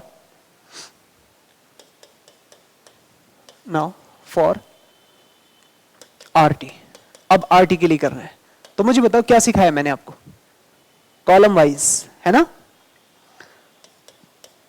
बस ये मैं अब शॉर्टकट लिख रहा हूं आपके लिए, ठीक है, ताकि आप याद रखो इसे, कॉलम वाइज स्टार लगा दिया इसके ऊपर। तो पहले उसका नाम A रख देना, कौन सी मैपिंग है, जो गिवन क्वेश्चन है, कॉलम वाइज लिखो इसे 1 1 1 माइनस 1 0 1, समझ पा रहे हो, 1 1 1 माइनस 1 0 1 ऐसे।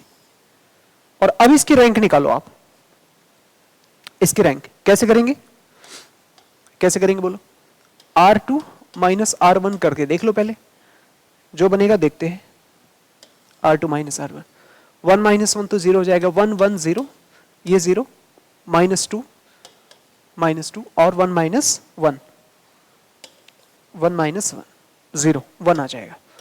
तो इसकी तो रैंक 2 ही है, इसकी रैंक देख रहे हो ना, rank A is equal to 2, so rank T वो भी 2 हो जाएगी, रैंक T जिसको आप रो T कहते हैं, है ना, रो T कह दो इसको, rho of T is equal to 2। ये तो इतना सिंपल है। और अगर आपसे RT पूछे तो यही RT है, सो RT इज नथिंग बट 1 1 0 0 -2 1 ऐसे, ये तो RT है। लेकिन NT के बारे में मैंने आपको समझाया, NT के बारे में, फॉर NT बल्कि NT ना लिख करके न्यू टी लिखो, फॉर न्यू टी नलिटी लिखेंगे बाय द थ्योरम, उस थ्योरम का यूज करना है, क्या, rho T plus nu T is equal to n। अब n कहां से मिलेगा जी, n कहां से मिलेगा, पहले ही पहचान चुके, सबसे पहले n, v यहां पे पता चल जाएगा कितने कोऑर्डिनेट्स के, नहीं तो यहां से पता लग जाएगा 2 कोऑर्डिनेट्स की, तो n की वैल्यू 2 ही है। तो जैसे यहां पर n की वैल्यू 2 मिले आपको, n की वैल्यू 2, रो की वैल्यू 2, तो अब आप इसमें रखेंगे तो देखो क्या होगा, यहां 2 plus nu T is equal to 2, तो न्यू टी यानी नलिटी कितनी आ रही है, 0, नलिटी है 0। और मैंने आपको क्या बताया, कभी भी नलिटी 0 होती है इसका मतलब नल स्पेस में सिर्फ 0 होगा। छोटी छोटी सी बात ना कनेक्ट करके रखा करो, ये बहुत इंपॉर्टेंट कॉन्सेप्ट आते हैं, मैं ऐसे नहीं बताता है। अगर कभी भी नलिटी 0 है तो नल स्पेस में सिर्फ 0 एलिमेंट होगा। क्यों, क्योंकि 0 होने पर ही कोई रैंक नॉन 0 नहीं मिलती, इस वजह से उसकी नलिटी जीरो आएगी। Rank of this matrix will be zero. तो अगर नलिटी जीरो है तो नल स्पेस में मात्र एक एलिमेंट होगा जीरो, जीरो से कम हो ही नहीं सकता। क्यों? क्योंकि T zero equal zero dash होता है। आई बात समझ? तो अगर कभी भी नलिटी जीरो आती है तो इतना 100% है कि यहां पर जो है एंटी में आपको सिर्फ जीरो मिलेगा। आगे बात समझ? तो सीधा फिर आपको क्या लिखना है? यहां इस टाइप की क्वेश्चंस में लिखेंगे nu T equal to zero, nullity equal to zero, so NT is nothing but only zero space। और लिखते भी इसको देखो ऐसे हैं, 0,0 टू डायमेंशन का है ना, इसलिए ऐसे इस तरह निकालते। तो आपने देखा मैंने इसमें एक पार्ट स्किप ही कर दिया पूरा। कौन सा पार्ट स्किप कर दिया? नलिटी वाला। समझ में आया? तुम क्या स्मार्टली खेला? देखो ये जो मैंने पिछले क्वेश्चन में आपको पूरी डिटेल कहानी फैला फैला के समझाई, वो इसीलिए कि कितना जरूरी एग्जाम में हमें काम करना है। ये नलिटी के लिए आप उसको रो वाइज अरेंज करते हो ना, फिर उसकी वैल्यू निकालते हो, वैल्यू निकाल के फिर उसको अरेंज करते हो, इस तरह से नलिटी मिलता है। और फिर उसके बाद फिर आप क्या करते हो? फिर आप उसके नल स्पेस निकालने के लिए यहाँ एबीसीडी से मल्टीप्लाई करते हो, फिर ये अरेंज करते हो सब कुछ। और जैसे ही आप ये अरेंज करोगे, ऐसे करोगे, फिर एबीसीडी की वैल्यू निकल के आएगी, फिर बाद में आपको ये मिलता है। ये पोर्शन मैंने गायब कर दिया। तो उस थ्योरम की हेल्प से इस क्वेश्चन में आपको क्या देखने को मिला? इस क्वेश्चन में हमें देखने को मिला कि क्योंकि न्यू टी जीरो है, आप कुछ भी मत निकालो, सीधा डायरेक्ट उसका आंसर क्या होगा? जीरो है। अब बात रही कि निकालना ही है। अगर ये जीरो नहीं आता तो क्या होता? फिर तब आपको निकालना पड़ता। कैसे? वैसे ही जैसे मैंने पीछे लास्ट वाले क्वेश्चन में सिखाया आपको। तुम बात समझे? इनको हम अरेंज करते, गिवन जो भी था उसको अरेंज करते हम रो वाइज, फिर उसकी वैल्यू निकालते, कोएफिशिएंट लगाते ए बी मल्टीप्लाई में, और जब उसका आंसर निकल के आता तो पता लगता है ए की वैल्यू भी जीरो है, बी की वैल्यू भी जीरो है, इसलिए वो ए कॉमा बी 0 0 आ रहे हैं। दिखाओ निकाल के, बोलो। अगर आप उसको ठीक वैसे ही अरेंज करना शुरू कर दोगे ना, जैसे मैंने आपको यहां समझाया नल स्पेस के लिए, कहां की बात चल रही है? यहां। जैसे पिछले क्वेश्चन में मैंने इसे अरेंज किया था रो वाइज, तो आप इस question a plus b, a minus b, 0 comma b, उसको अरेंज करना ऐसे, उसको फिर से इक्विवेलेंट फॉर्म में कन्वर्ट करना। जैसे वो कन्वर्ट होगा फिर इस तरह से a इंटू बी, बस दो ही वेरिएबल आएंगे, मल्टीप्लाई करोगे इक्वेशंस बनेगी, आप पाएंगे वहां से a और b दोनों जीरो हो रहे हैं। ए और बी जीरो होंगे तो इस वजह से उसका नल स्पेस सिर्फ 0 0 ही कंटेन कर रहा है। नहीं तो फिर वो डायरेक्ट रिजल्ट से आप सोच सकते हैं कि भाई इसका न्यू टी जीरो आ रहा है तो सिर्फ एकमात्र एलिमेंट इसमें होगा जीरो। जीरो आने का सबसे बड़ा सबूत ये। समझ में आए? घर पे करना इसको बैठ के। चलो अब नेक्स्ट क्वेश्चन देखो, ये क्वेश्चन देखो, इसमें कराता हूं ये काम में। पढ़ो इस सवाल को, क्या लिखा है? T r cube to r cube be the linear transformation defined by this alpha beta gamma वगैरह वगैरह, find a basis and dimension of image of t and kernel of t। kernel of t क्या होता है? Anti ही तो होता है, null space. इसका मतलब आपको यहां नल स्पेस की डायमेंशन बतानी है। तुम देख रहे हो, find a basis and dimension of images of T and kernel of T. इसका मतलब चारों चीजें निकालनी है। क्या क्या निकालना है? R T, rho T, R की rank rho, null space NT और उसकी न्यू टी। और इसमें कुछ भी नहीं बोला उसने, तो उस थ्योरम का इस्तेमाल करेंगे। आगे बात समझ? शुरू करो जल्दी से। सॉल्यूशन कैसे लिखेंगे? अब मैं सीधा डायरेक्ट लिख रहा हूं, फॉर आर टी। बताओ क्या था? Column wise. समझ में आ रहा है ना? ये जो कॉफिशिएंट्स हैं इनको कॉलम वाइज अरेंज कर दो। ए मैट्रिक्स कहो 1 2 -3, फिर 2 5 -4, फिर 1 4 1, बस ऐसे। ठीक है, अब इसका एलिमेंट्री ऑपरेशन लगाओ, करो।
हाँ जी बताइए, एलिमेंट्री ऑपरेशन क्या क्या लगा रहे हैं आप? R2 माइनस 2R1 और R3 प्लस 3R1, ये ऑपरेशन लगा दो इसमें, ठीक? तो क्या बनेगा? 1 to 1 तो एज इट इज 1 to 1, ठीक है। उसके बाद 2 माइनस 2 0, 5 माइनस 4 1 एंड 4 माइनस 2 2, 3 से मल्टीप्लाई करो 0, 3 2 जा 6 और ऐड करना है तो 2 हो जाएगा, फिर 3 और 1 4 हो जाएगा ऐसे। और फिर देख सकते हैं इसमें, इसको 2 से मल्टीप्लाई करके माइनस कर दो, ठीक है। क्या होगा इसके बाद? इसके बाद आप करना R3 माइनस 2 R2, ये ऐसे। तो क्या आएगा? ऐसे 1 2 1 0 1 2 0 0 0। अब इससे आगे नहीं आगे बढ़ सकते आप, तो ये बताओ इसका रैंक क्या होगा? So rank T is equal to 2, और RT पूछे तो बोलो, RT पूछे तो 1 2 1 कॉमा 0 1 2, ये इसके बेसिस हैं RT के। तो जो क्वेश्चन में पूछा है ना, find the basis and dimension of image of T, तो इमेज मतलब RT के बारे में बात कर रहा है, तो इसका बेसिस ये है, डायमेंशन ये है। अब वैसे ही कर्नेल के बारे में भी निकालनी है दोनों बातें, बेसिस भी डायमेंशन भी, ठीक है। तो लेकिन एक बात आपसे पूछना चाहता हूं मैं, डायमेंशन ना हम उसकी फॉर्मूले से निकालने की कोशिश करेंगे पहले ही सीधा। क्या लिखेंगे? अच्छा एक बात बताओ, यहां पर क्वेश्चन में n कितना है? n पहचान रहे हो? 3 n की वैल्यू 3 है, तो आप जान रहे हो यहां ये 2 माइनस हो जाएगा तो 3 माइनस 1, इसका मतलब एक एलिमेंट आएगा। अब 0 के साथ एक एलिमेंट और आएगा, वो निकालना पड़ेगा इसमें। तो क्या कहेंगे आप? लिखेंगे बाय द थ्योरम, कैसे? Rho T plus nu T is equal to n, तो ये 2 है, ये आप निकालो 3, तो nu T is equal to 1 आ रही है। ये क्या है? नलिटी है, नलिटी ऑफ टी, इतना।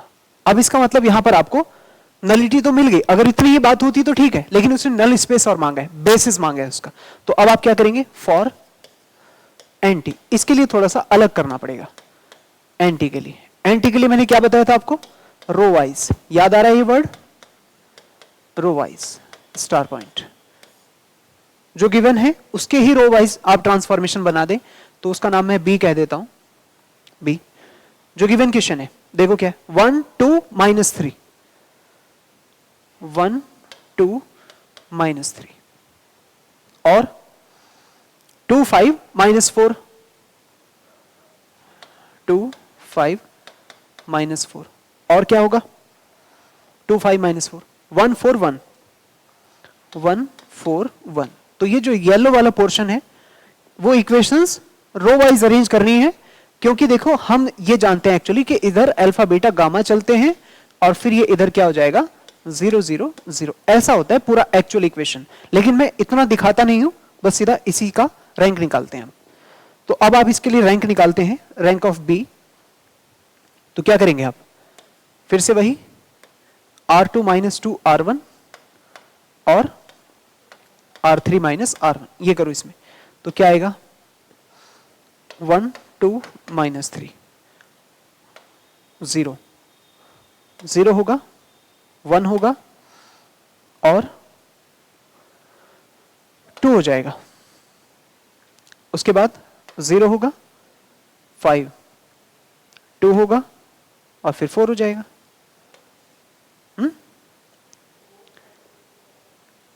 ठीक है? ठीक है? कहां?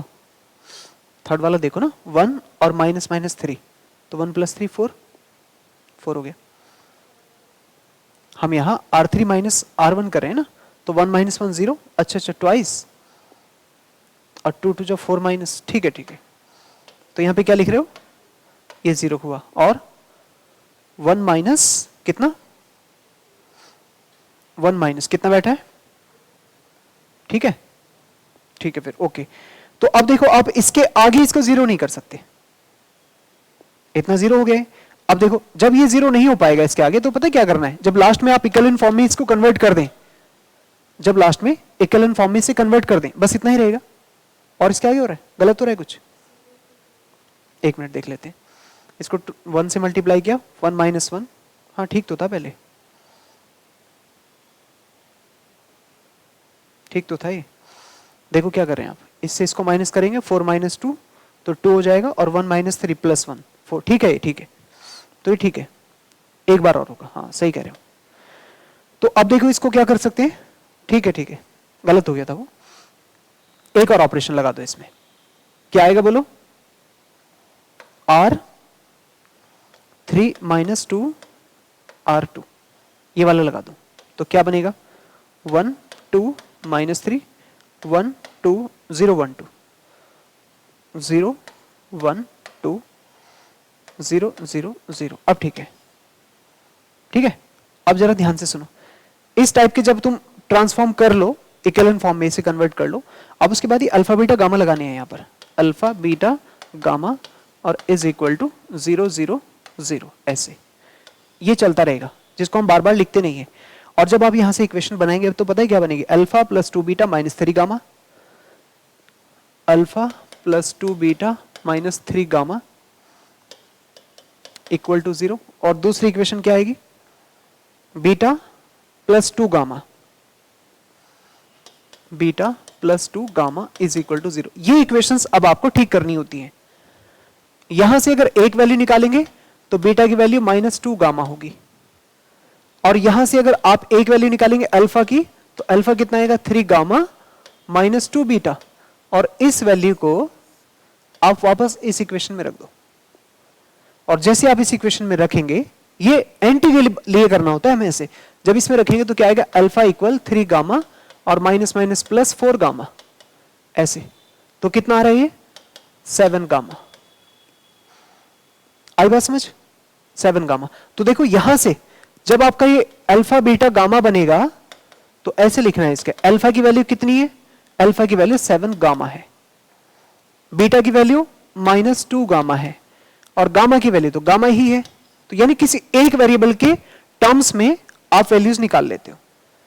आगे आपको बात समझ, यहां अल्फा की वैल्यू 7 गामा जो आ रही है ना, तो यहां अल्फा बीटा गामा या एक्स वाई जेड जो भी है, वो किसी एक वेरिएबल में आप कन्वर्ट करेंगे, तो यहां से एक वेरिएबल में इन सब की वैल्यू निकल के आ जाएगी, और फिर उसे आप कॉमन ले सकते हैं, जैसे 7 माइनस 2 1, और ये गामा रहा बाहर मल्टीप्लाई में ऐसे। तो ये जो नंबर है ना, ये वाला, ये वो नंबर है जो किसी भी स्केलर से मल्टीप्लाई करेगा ना, जैसे गामा को आप 1 रखें तो आपको 7 माइनस 2 1 मिलेगा, गामा को आप 2 रखें तो फिर 2 से मल्टीप्लाई हो जाएगा, फिर वो इसके डिपेंडेंट वेरिएबल आते रहेंगे, लेकिन ये सबसे पहला इंडिपेंडेंट वेरिएबल है। तो ये वो नंबर है जो एनटी में रहेगा, एनटी इज इक्वल ये नंबर 7 माइनस 2 1, ये वो नंबर है। 0 की तो काउंटिंग नहीं होती, इसी वजह से यहां से आपको न्यू टी की वैल्यू कितनी मिल रही थी, 1 मिल रही थी। ये है null space, basis of NT, इसे कहेंगे। तो इस तरह से करते हैं एनटी के लिए। बोलो ये बात समझ में आई क्या? एनटी का काम थोड़ा एक्स्ट्रा है। अगर बात सिर्फ इतनी होती कि आप न्यू टी निकालो तो हमने यहां इस फॉर्मूले से निकाल देना है, लेकिन एनटी अगर कहीं पूछे तो थोड़ा सा आगे बढ़ाना पड़ती है बात। रो वाइज लिखो, इसे इक्विवेलेंट फॉर्म में कन्वर्ट करो, बाद में इसके अल्फा बीटा गामा मल्टीप्लाई करने, जो भी एक्स वाई जेड एबीसी होंगे उसे मल्टीप्लाई करना है। मल्टीप्लाई करके इनकी इक्वेशंस को आपस में सॉल्व करना है और देखना है कि किसी एक वैल्यू के ऊपर डिपेंड हो रही है या नहीं। जैसे यहां पर ए की वैल्यू के ऊपर डिपेंड हो रही है, जैसे यहां पे 1 है गामा, तो फिर यहां पर अगर आप गामा को कंसीडर कर लेना कोई भी एक value, if gamma is equal 1, तो फिर वो जो नंबर है वो यही आ जाएगा, 7 माइनस 2 1। दो नंबर ये होते दो तो क्या करते 1 0 0 1, फिर ये दो नंबर आ जाते। तो इस हिसाब से आपको करना है। तो ये एनटी का काम ऐसे होता है। इसीलिए यहां पर न्यू टी की वैल्यू कितनी आ रही थी 1। एक एलिमेंट 7 माइनस 2 1 ऐसा है कि जो गिवन ट्रांसफॉर्मेशन में आप रखेंगे ना, घर पे रख के देखना आप इसे, यहां इतना टाइम नहीं है, नहीं तो मैं रख के दिखाता आपको। इस ट्रांसफॉर्मेशन में 7 माइनस 2 1 रखना तो 0 आएगा आंसर।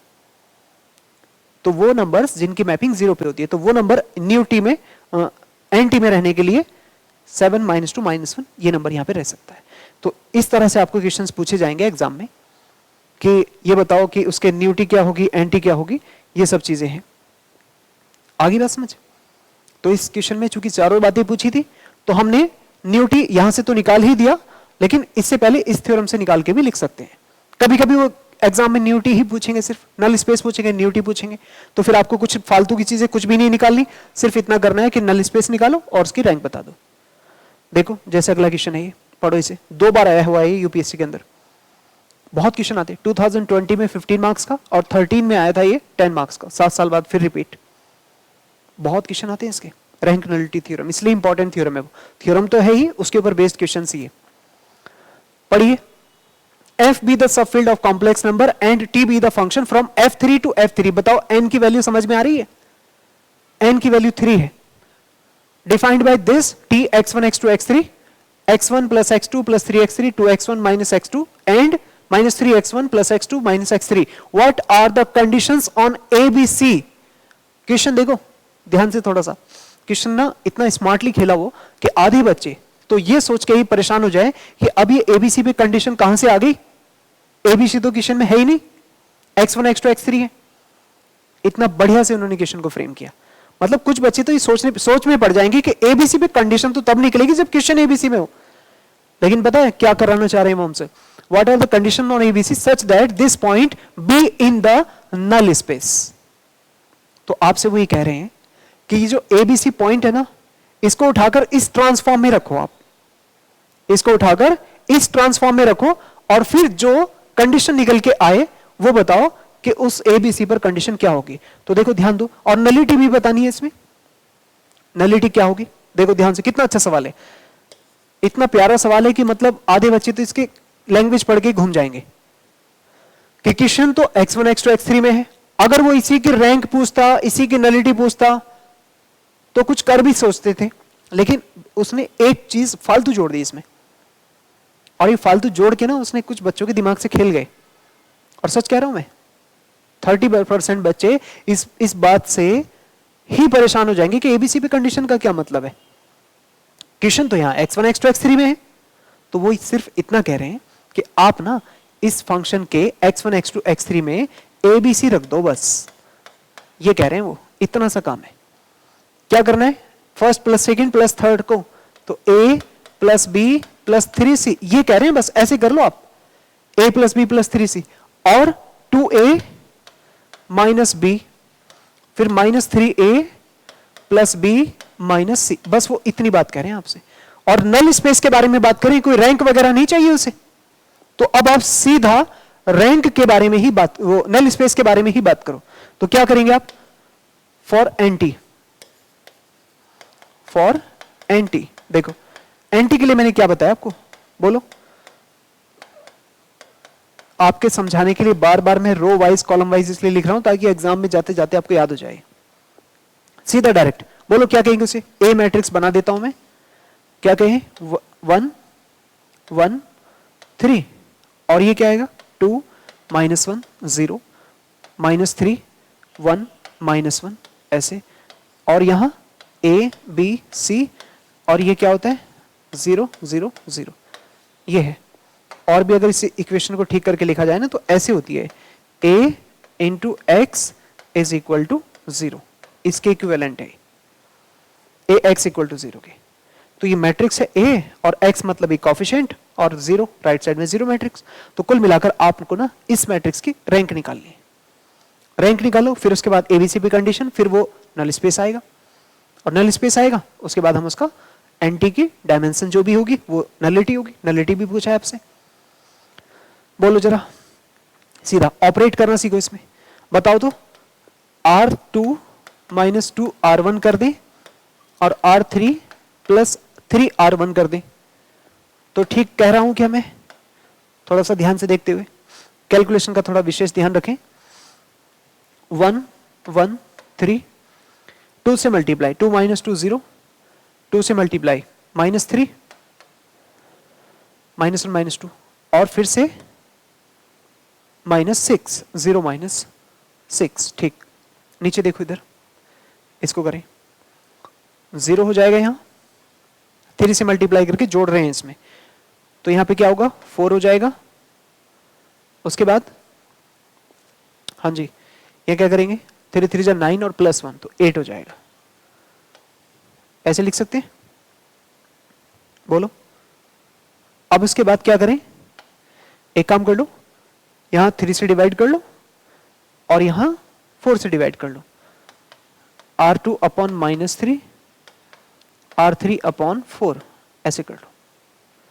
तो जैसे आप इसे ऐसे लिखेंगे तो आप देखना क्या होगा, 1 1 3 1 1 3 -3 तो 0 1 2 और 0 1 2 0 1 2, देखो बन गई ना दोनों रो एक जैसी। और इसके आगे क्या करें, इसके आगे इसमें R3 -R1 कर दो, R3 -R1 तो क्या आएगा, 1 1 3 1 1 3 0 1 2 और 0 0 0, ऐसे। R2, अच्छा ठीक है।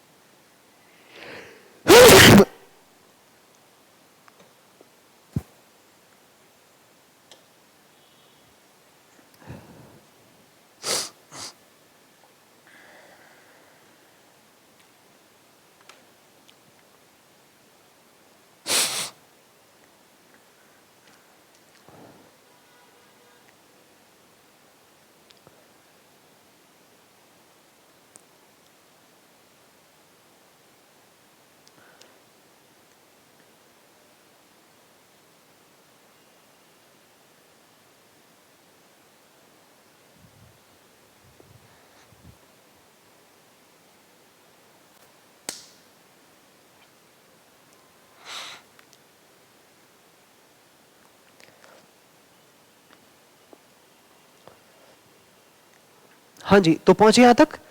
अब देखो इसको यही हम एंटी नहीं कह सकते, एंटी यहीं तक यही नहीं कह सकते, इसको हम यहां क्या कहेंगे, इसका ABC ऐसे और इक्वल टू 0 0 0 ऐसे कहना पड़ेगा, क्योंकि रैंक निकालने के लिए मैं साइड में लेके गया इसको।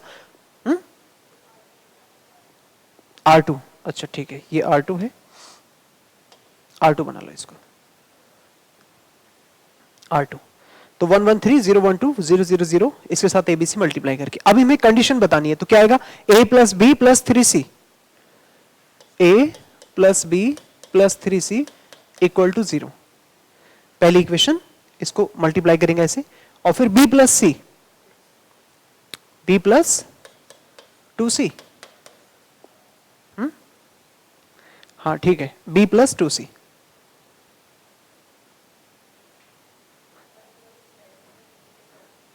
अच्छा अच्छा, C छूट गया है, बोल दिया करो, ये सारे समझ में नहीं आते, मुंह से बोला करो। A + B + 3C equal to 0, B + 2C equal to 0, ऐसे हो गया। तो अब देखो यहां कंडीशंस में आपको क्या निकालना है,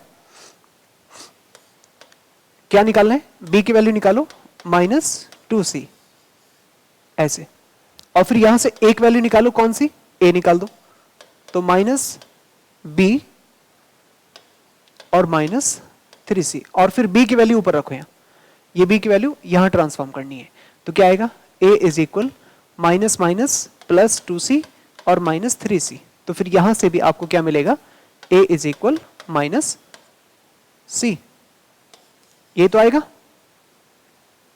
ठीक है। सो क्या ABC ऐसे जब बनाएंगे आप, तो इसको ऐसे लिखना, यही कंडीशन है अगर कहा जाए तो, ABC पर कंडीशंस उसने पूछी ना, तो यही आंसर है अगर, लेकिन मैं थोड़ा सा और बढ़ा रहा हूं आगे कि एंटी क्या होगा, तो एंटी क्या होगा, देखो क्या, A को -C कहो, B को -2C कहो, और C की वैल्यू तो C ही है, तो कुल मिलाकर यहां -1 -2 1 ऐसे लिखते हैं, और C ये बाहर। अब जब एक वैल्यू रहती है ना, तो फिर C की वैल्यू 1 हो जाए, 0 मत कर देना इसे, 0 हो गया तो फिर तो नल स्पेस हो जाएगा, तो C की वैल्यू अगर 1 हो जाए तो फिर ये पहला -1 -2 1 जो है ना, अगर A की वैल्यू आए तो वो 1 ली जाएगी, 2 आए तो 1 0 0 1, 3 आए तो 1 0 0 0 1 0 0 0 1, उस तरह से। तो फिर यहां पर आपका एंटी होगा एंटी, एंटी को हम कहते हैं -1, -2, 1 ऐसे। एंड नलिटी अगर कोई पूछे आपसे तो nullity new T is equal to 1, ये इसकी नलिटी हो जाएगी जितने नंबर ऑफ इसमें एलिमेंट्स है। इतनी बात समझ में आ गई। और अगर कंडीशंस की बात करें तो यही कंडीशंस है, ये दोनों, ये वाला और ये वाले कंडीशंस है। अगर क्वेश्चन में कंडीशंस की बात की जाए, conditions on A B C are क्या, a बराबर -c and b is equal -2c, ऐसे ये कंडीशन है ए बी सी पे कंडीशन। आगे बात समझ। तो ये तो रही इस क्वेश्चन की डिमांड। गलती से इसमें आर टी अगर पूछ लिया उसने या रो टी पूछ लिया तो क्या करोगे? इसकी डायमेंशन कितनी थी? 2, 3 थी, हाँ 3 है इसकी डायमेंशन। डायमेंशन इसकी 3 है और देखो नल स्पेस कितना आ रहा है, नलिटी 1, तो रेंज कितनी हो जाएगी इसकी? 2 हो जाएगी। तो वो और लिख देता हूं मैं, इसमें लिखेंगे also rho T is equal n minus new T, यानी 3 - 1 इज इक्वल टू 2। ये रो टी और लिख सकते हैं आप, इसमें रैंक हो जाएगी इसकी 2। समझे आप? तो इस क्वेश्चन में आपको सिर्फ इतनी ही बात निकालनी थी। नलिटी के बारे में पूछा उसने, नल स्पेस के बारे में पूछा, और एबीसी भी क्या कंडीशन है। ये क्वेश्चन 2 बार आया हुआ है, 2020 में भी आया है और 2013 में भी आया है। तो जितनी क्वेश्चन की डिमांड है उसके हिसाब से आपको काम करना है। नलिटी, नल स्पेस के बारे में पूछ रहे हैं तो सिर्फ नल स्पेस को प्रूव करेंगे। क्या किया? इस इक्वेशंस को रो वाइज लिख करके सॉल्व करना है। कंडीशंस निकालनी है तो लास्ट में ये मल्टीप्लाई करके थोड़ा ठीक करना पड़ेगा। आगे बात समझ। ऐसे होते हैं क्वेश्चंस। जरा देखना है क्वेश्चन कैसे लिखा है। 6 और 7 दोनों क्वेश्चन एक जैसे हैं। एक मैं कराऊंगा, एक आप करोगे। पहले क्वेश्चन पढ़ो। Consider the matrix of mapping this where A is equal ये, find a basis and dimension of image of A and those of kernel of A. Image of A and kernel of A. Find the nullity and basis of null space of the linear transformation A such that R4 to R4 given by the matrix this। देखो ये matrix बना के दे दिया उसने, पता है matrix बनाया है। अगर वो इसको A B C D से मल्टीप्लाई करके लिखेंगे तो ये 4/4 की ट्रांसफॉर्मेशन नहीं बन जाएगी। मेरी बात सुनो, ये मैट्रिक्स तो और भी सस्ता कर दिया उसने। ये देखो ना, ये क्वेश्चन देखो आप, ये मैट्रिक्स कैसे बनाया हमने, ये मैट्रिक्स कैसे बनाया, इनको कोएफिशिएंट वाइज मल्टीप्लाई करके लिखा ना, तभी तो आ रही बात समझ। तो अगर इनका कोएफिशिएंट बना बनाया आपको दे दे कोई, इनका कोएफिशिएंट्स अगर बना बनाया इनको दे दे अगर कोई आपको, तो फिर आप और भी काम आपका आसान नहीं हो गया। लेकिन ध्यान रहे, जो आपको मैट्रिक्स दिया जाएगा ना, वो नल स्पेस के लिए दिया जाएगा।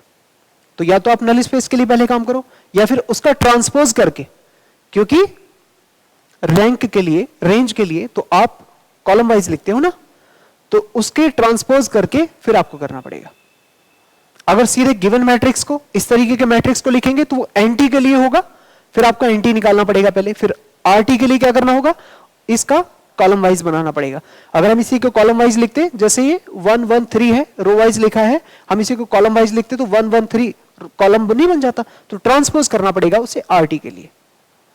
तो यही क्वेश्चन है, सेम एक मैट्रिक्स है, अगर आप उसको ट्रांसपोज करोगे तो कॉलम वाइज आरटी के लिए हो जाएगा। तो ये दोनों क्वेश्चन बिल्कुल इसी फॉर्म में लिखे हैं। यहां आपको ट्रांसफॉर्मेशन नहीं दी गई है, बल्कि सीधा मैट्रिक्स ही दे दिया आपको ट्रांसफॉर्मेशन का। तुम्हें मेरी बात समझ में आ रही है? तो यहां ना पहली बात तो आपको डायमेंशन पहचाननी है। जैसे R4 तो R4 है, देख रहे हो आप, यहां R4 से R4, तो ये भी R4 से R4, तो n की वैल्यू तो 4 है चार दोनों में। R4 से R3 हो गए। पहला वाला थोड़ा ठीक कर लो, R4 से R3 होगा, R4 टू R3 ऐसे कर लेना। 4 नंबर से 3 के कॉलम है, ठीक है, 4 डायमेंशन पॉइंट है। तो देखो मैं तुमसे क्या कहना चाह रहा हूं, मैं तुमसे बस इतनी बात कहना चाह रहा हूं यहां कि अगर आप किसी भी मैट्रिक्स को सॉल्व करेंगे तो एनटी के लिए है, और आरटी के लिए आप सॉल्व करेंगे तो इसका ट्रांसपोज कर लेना, कॉन्जुगेट करते हैं ना। दोनों ही चीजें निकालनी है आपको, बेसिस ऑफ डायमेंशन और ये। तो पहले क्वेश्चन की तरह आप इसको सॉल्व कर देंगे। किसकी तरह सॉल्व करना है? फर्स्ट क्वेश्चन की तरह। ये रो वाइज लिखे हैं तो ये एंटी देंगे आपको, और अगर हम कॉलम वाइज बना देंगे तो आरटी देंगे। बस इतनी सी कहानी है। शुरू करें? चलो मैं एक करा देता हूं पहले, ये बड़ा वाला आप करना घर पे, ठीक है? बड़ा क्या है इसमें, ये तो 0 0 बने ही हुए हैं डायगोनल पे। एक ऊपर ले लेना, इसे ऐसे फ्लिप कर लेना इसे, तो 1 यहां इस पोजीशन पे आ जाएगा और उसके नीचे भी ये बन जाएंगे। बाकी ये वाला हम कर देते हैं। क्या लिखेंगे सॉल्यूशन में? सॉल्यूशन में लिखो फॉर आरटी। पहले मैं आरटी के लिए काम कर रहा हूं, तो क्या लिखेंगे? Transpose of given matrix, coefficient matrix, coefficient matrix transpose कर दो उसका। क्यों करते हैं? कॉलम वाइज की वजह से, कॉलम वाइज, क्योंकि इक्वेशन जो गिवन होगी आपको वो एक्स वाई जेड की फॉर्म में यहां पे गिवन होगी, तो एक कॉलम वाइज इसको ट्रांसफॉर्म कर दो। 1 2 3 1 1 2 3 1 और 1 3 5 -2 1 3 5 -2 और 3 8 13 -3 3 8 13 -3 एंड 1 3 8 13 -3। ठीक हो तो गया है ना? बस इतना ही तो था, ठीक है? ये हो गया बस। अब इसमें आप ट्रांसपोज के कॉन्सेप्ट, ट्रांसपोज करने के बाद इसमें ऑपरेशंस लगाइए। बताइए क्या क्या लगेगा? R2 - 2 R1, एक तो ये लगेगा R2 - 2 R1, और R3 - 3 R1 और R1 - R1, sorry R4 - R1। ठीक है, चलो करते हैं। क्या होगा जी? यहां पे 1 1 3 तो ऐसे ही रहेगा, 1 1 3, क्योंकि R4 से R3 था ना। ठीक है, तो तभी ये 3 डायमेंशन के पॉइंट आपको नजर आएंगे। तो क्या करेंगे? 2 - 1 ये 0, 3 - 2 1 और 8 - 3 तो 5 हो रहा है। अच्छा 6 होगा, सॉरी 8 - 6 2। अब ठीक है, कैलकुलेशन थोड़ा देखते रहना आप। 3 से मल्टीप्लाई करके माइनस तो 0 और 3 - 5 2 और यहां पे 4 होगा 9 13 माइनस, फिर 1 - 1 सीधा ये 0 -1 2 -1 -3 और -6। ठीक, ये आएगा, ऐसे करना। अब देखो R2 से 2 मल्टीप्लाई करके इसे माइनस, 3 मल्टीप्लाई करके फोर्थ नंबर को माइनस। अब उसे करो। हाँ जी, क्या लिखेंगे? R3 -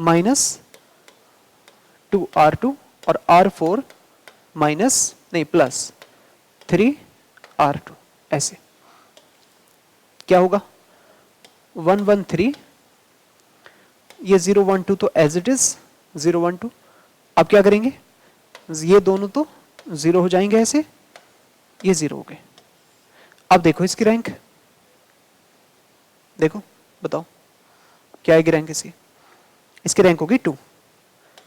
rank T is equal to 2, so RT 1 1 3 and 0 1 2, ये हो गए इसके डायमेंशन। अच्छा, इसी के साथ मैं आपसे न्यू टी पूछूं तो ऑल्सो न्यू टी, तो कितना? 4 - 2। कहां से पता लग रहा है? n माइनस रो टी से, तो 4 - 2, तो वो भी 2 आना चाहिए, ऐसे 2 एलिमेंट्स आने चाहिए। अब उसके लिए क्या करना है? जो गिवन क्वेश्चन है, गिवन वाला, उसी से एंटी निकालना पड़ेगा, मतलब जिसका हमने ट्रांसपोज किया था। किसकी बात चल रही है? इसकी। ये गिवन क्वेश्चन एंटी ही होता है, तो अगर मैं इसी को सॉल्व कर रहा होता तो फिर मुझे एंटी मिलता वहां से। ठीक है, तो आप चाहे तो एक वैल्यू निकाल देना आरटी की, और दूसरी एंटी वाली। देखो 2 बार क्वेश्चन आए हुए हैं इस टाइप के, 17 में और 11 में। तो इन्होंने ट्रांसफॉर्मेशन ना देकर मैट्रिक्स के साथ क्वेश्चन एंगेज कर दिया। ठीक है, वो इसकी सीधे सीधे रैंक भी निकलवा रहे हैं आपसे, और एक तरह से लीनियर ट्रांसफॉर्मेशन का क्वेश्चन भी बना दिया उन्होंने। तो अब इस गिवन क्वेश्चन की एंटी के लिए करना है, बेसिस मांगा है ना आपसे, बेसिस एंड डायमेंशन दोनों। तो डायमेंशन तो हम निकाल चुके हैं, image of T and those of kernel के बारे में, कर्नेल के। तो कर्नेल का अभी एंटी और आपको निकालना पड़ेगा। एंटी के लिए ये जो मैट्रिक्स है बस इसी को सॉल्व करना होगा। बढ़ाओ इसके आगे, लिखेंगे फॉर एंटी, फॉर एंटी। तो गिवन मैट्रिक्स जो गिवन है उसी को लिखना है। बोलो तो जरा क्या है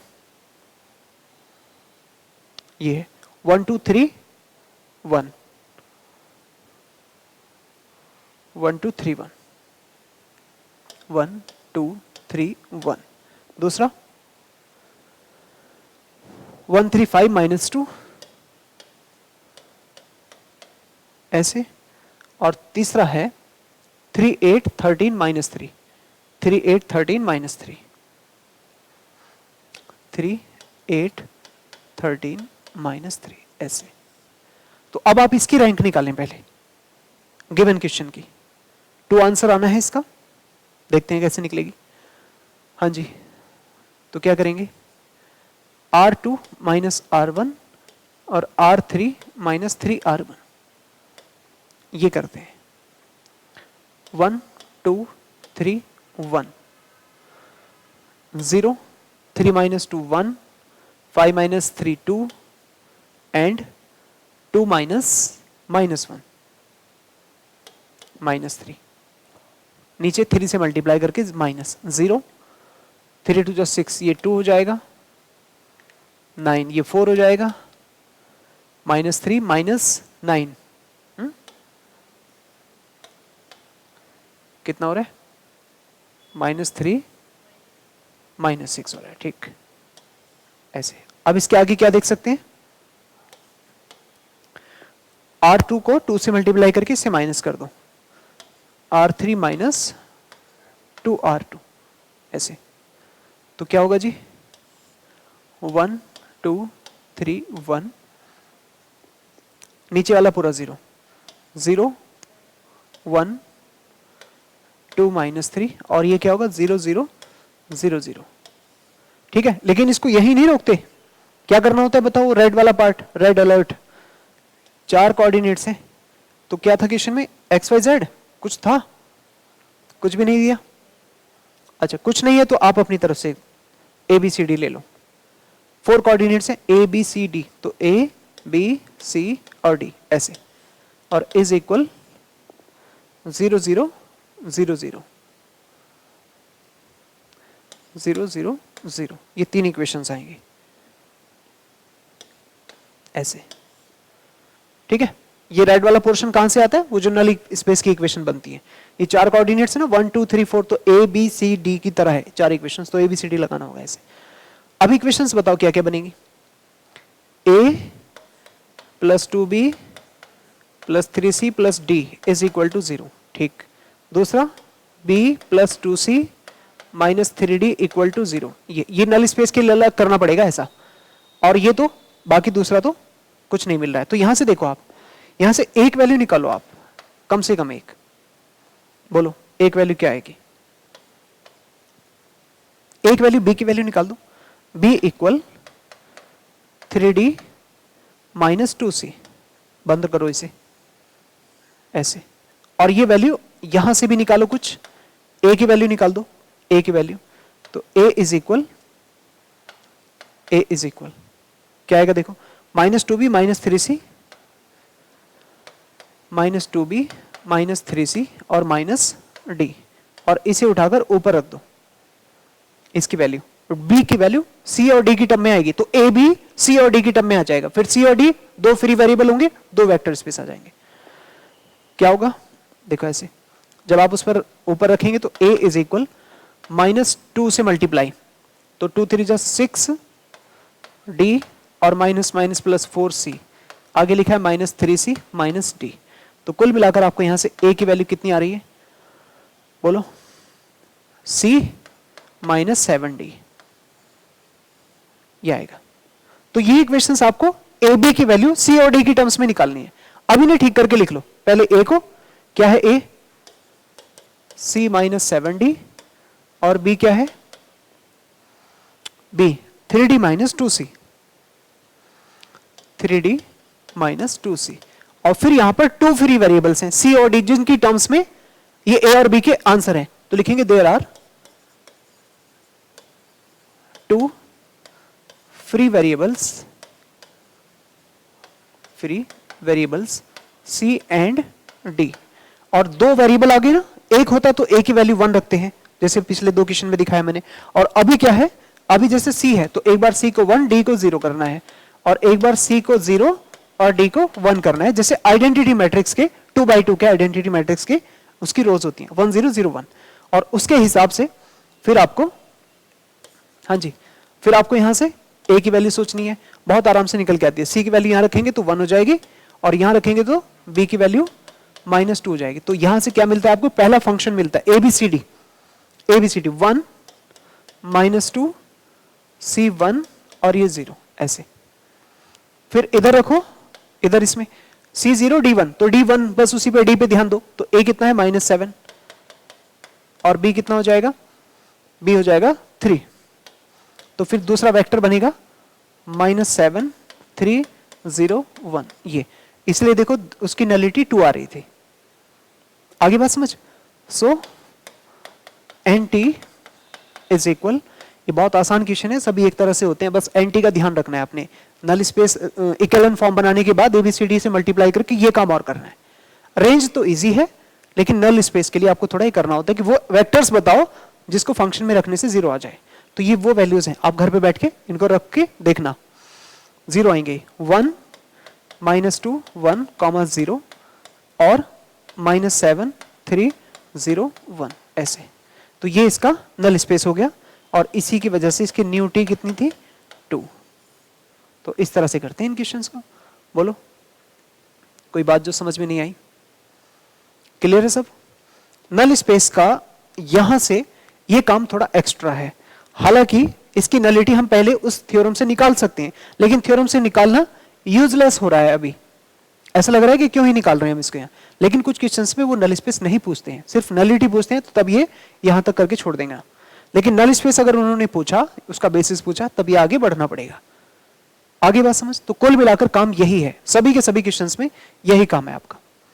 क्या करते हैं, रेंज के लिए कॉलम वाइज अरेंज करो, रैंक निकालो उसकी, और जो नॉन जीरो रोज हैं वही रेंज हो। और नल स्पेस के लिए जो गिवन क्वेश्चन है रो वाइज अरेंज करो, उसकी इक्विवेलेंट फॉर्म बनाओ, फिर उसके बाद ABCD से मल्टीप्लाई करके सॉल्व करके उनकी वैल्यूज निकाल दो। जैसी वैल्यू निकलेगी वही NT बनाएगा, और वही NT होगा तो उसके अंदर जितने एलिमेंट्स होंगे वही क्या होगा, न्यू टी होगा। तो ये क्वेश्चंस हैं, इस तरह से आपको करना है एग्जाम के अंदर, ठीक है। अब ये आपका एक छोटा सा असाइनमेंट इसका, ठीक है। इन क्वेश्चंस को आप करके देखना, ये सारे के सारे रैंक नलिटी थ्योरम वाले ही हैं, और इस टॉपिक को आपको इस तरह से तैयार करना है जैसे हमने तैयार किया। बहुत क्वेश्चन पूछे गए हैं, ये क्वेश्चन भी प्रीवियस ईयर के आए हुए हैं किसी न किसी साल में। आप एक बार इनकी प्रैक्टिस करना, ये बहुत इजी टॉपिक है। यहां से एक क्वेश्चन डेफिनेटली बनता है हर साल, कुछ नए नए फॉर्म्स बना करके, जैसे कभी वो मैट्रिक्स दे दे, कभी कुछ दे दे, तो इस तरह से एक रैंक नलिटी क्वेश्चन आपको देखने को जरूर मिलेगा। क्वेश्चन पढ़ने में थोड़ा डिफिकल्ट हो सकता है, लेकिन आप थोड़ा सा उसमें उतरना, वहां कहीं ना कहीं आपको एक ट्रांसफॉर्मेशन चाहिए, चाहे वो मैट्रिक्स की फॉर्म में दे या फिर वो सीधे ट्रांसफॉर्मेशन टी करके लिखे, ठीक है। तो ये थे questions based upon rank nullity theorem, जो कि काफी इंपॉर्टेंट है, और अच्छे से आप इनको पढ़िएगा। हर साल लगभग एक क्वेश्चन पूछा जाता है इनसे, ठीक है। तो इस लेक्चर में इतना ही, मिलते हैं नेक्स्ट लेक्चर में। Thank you very much.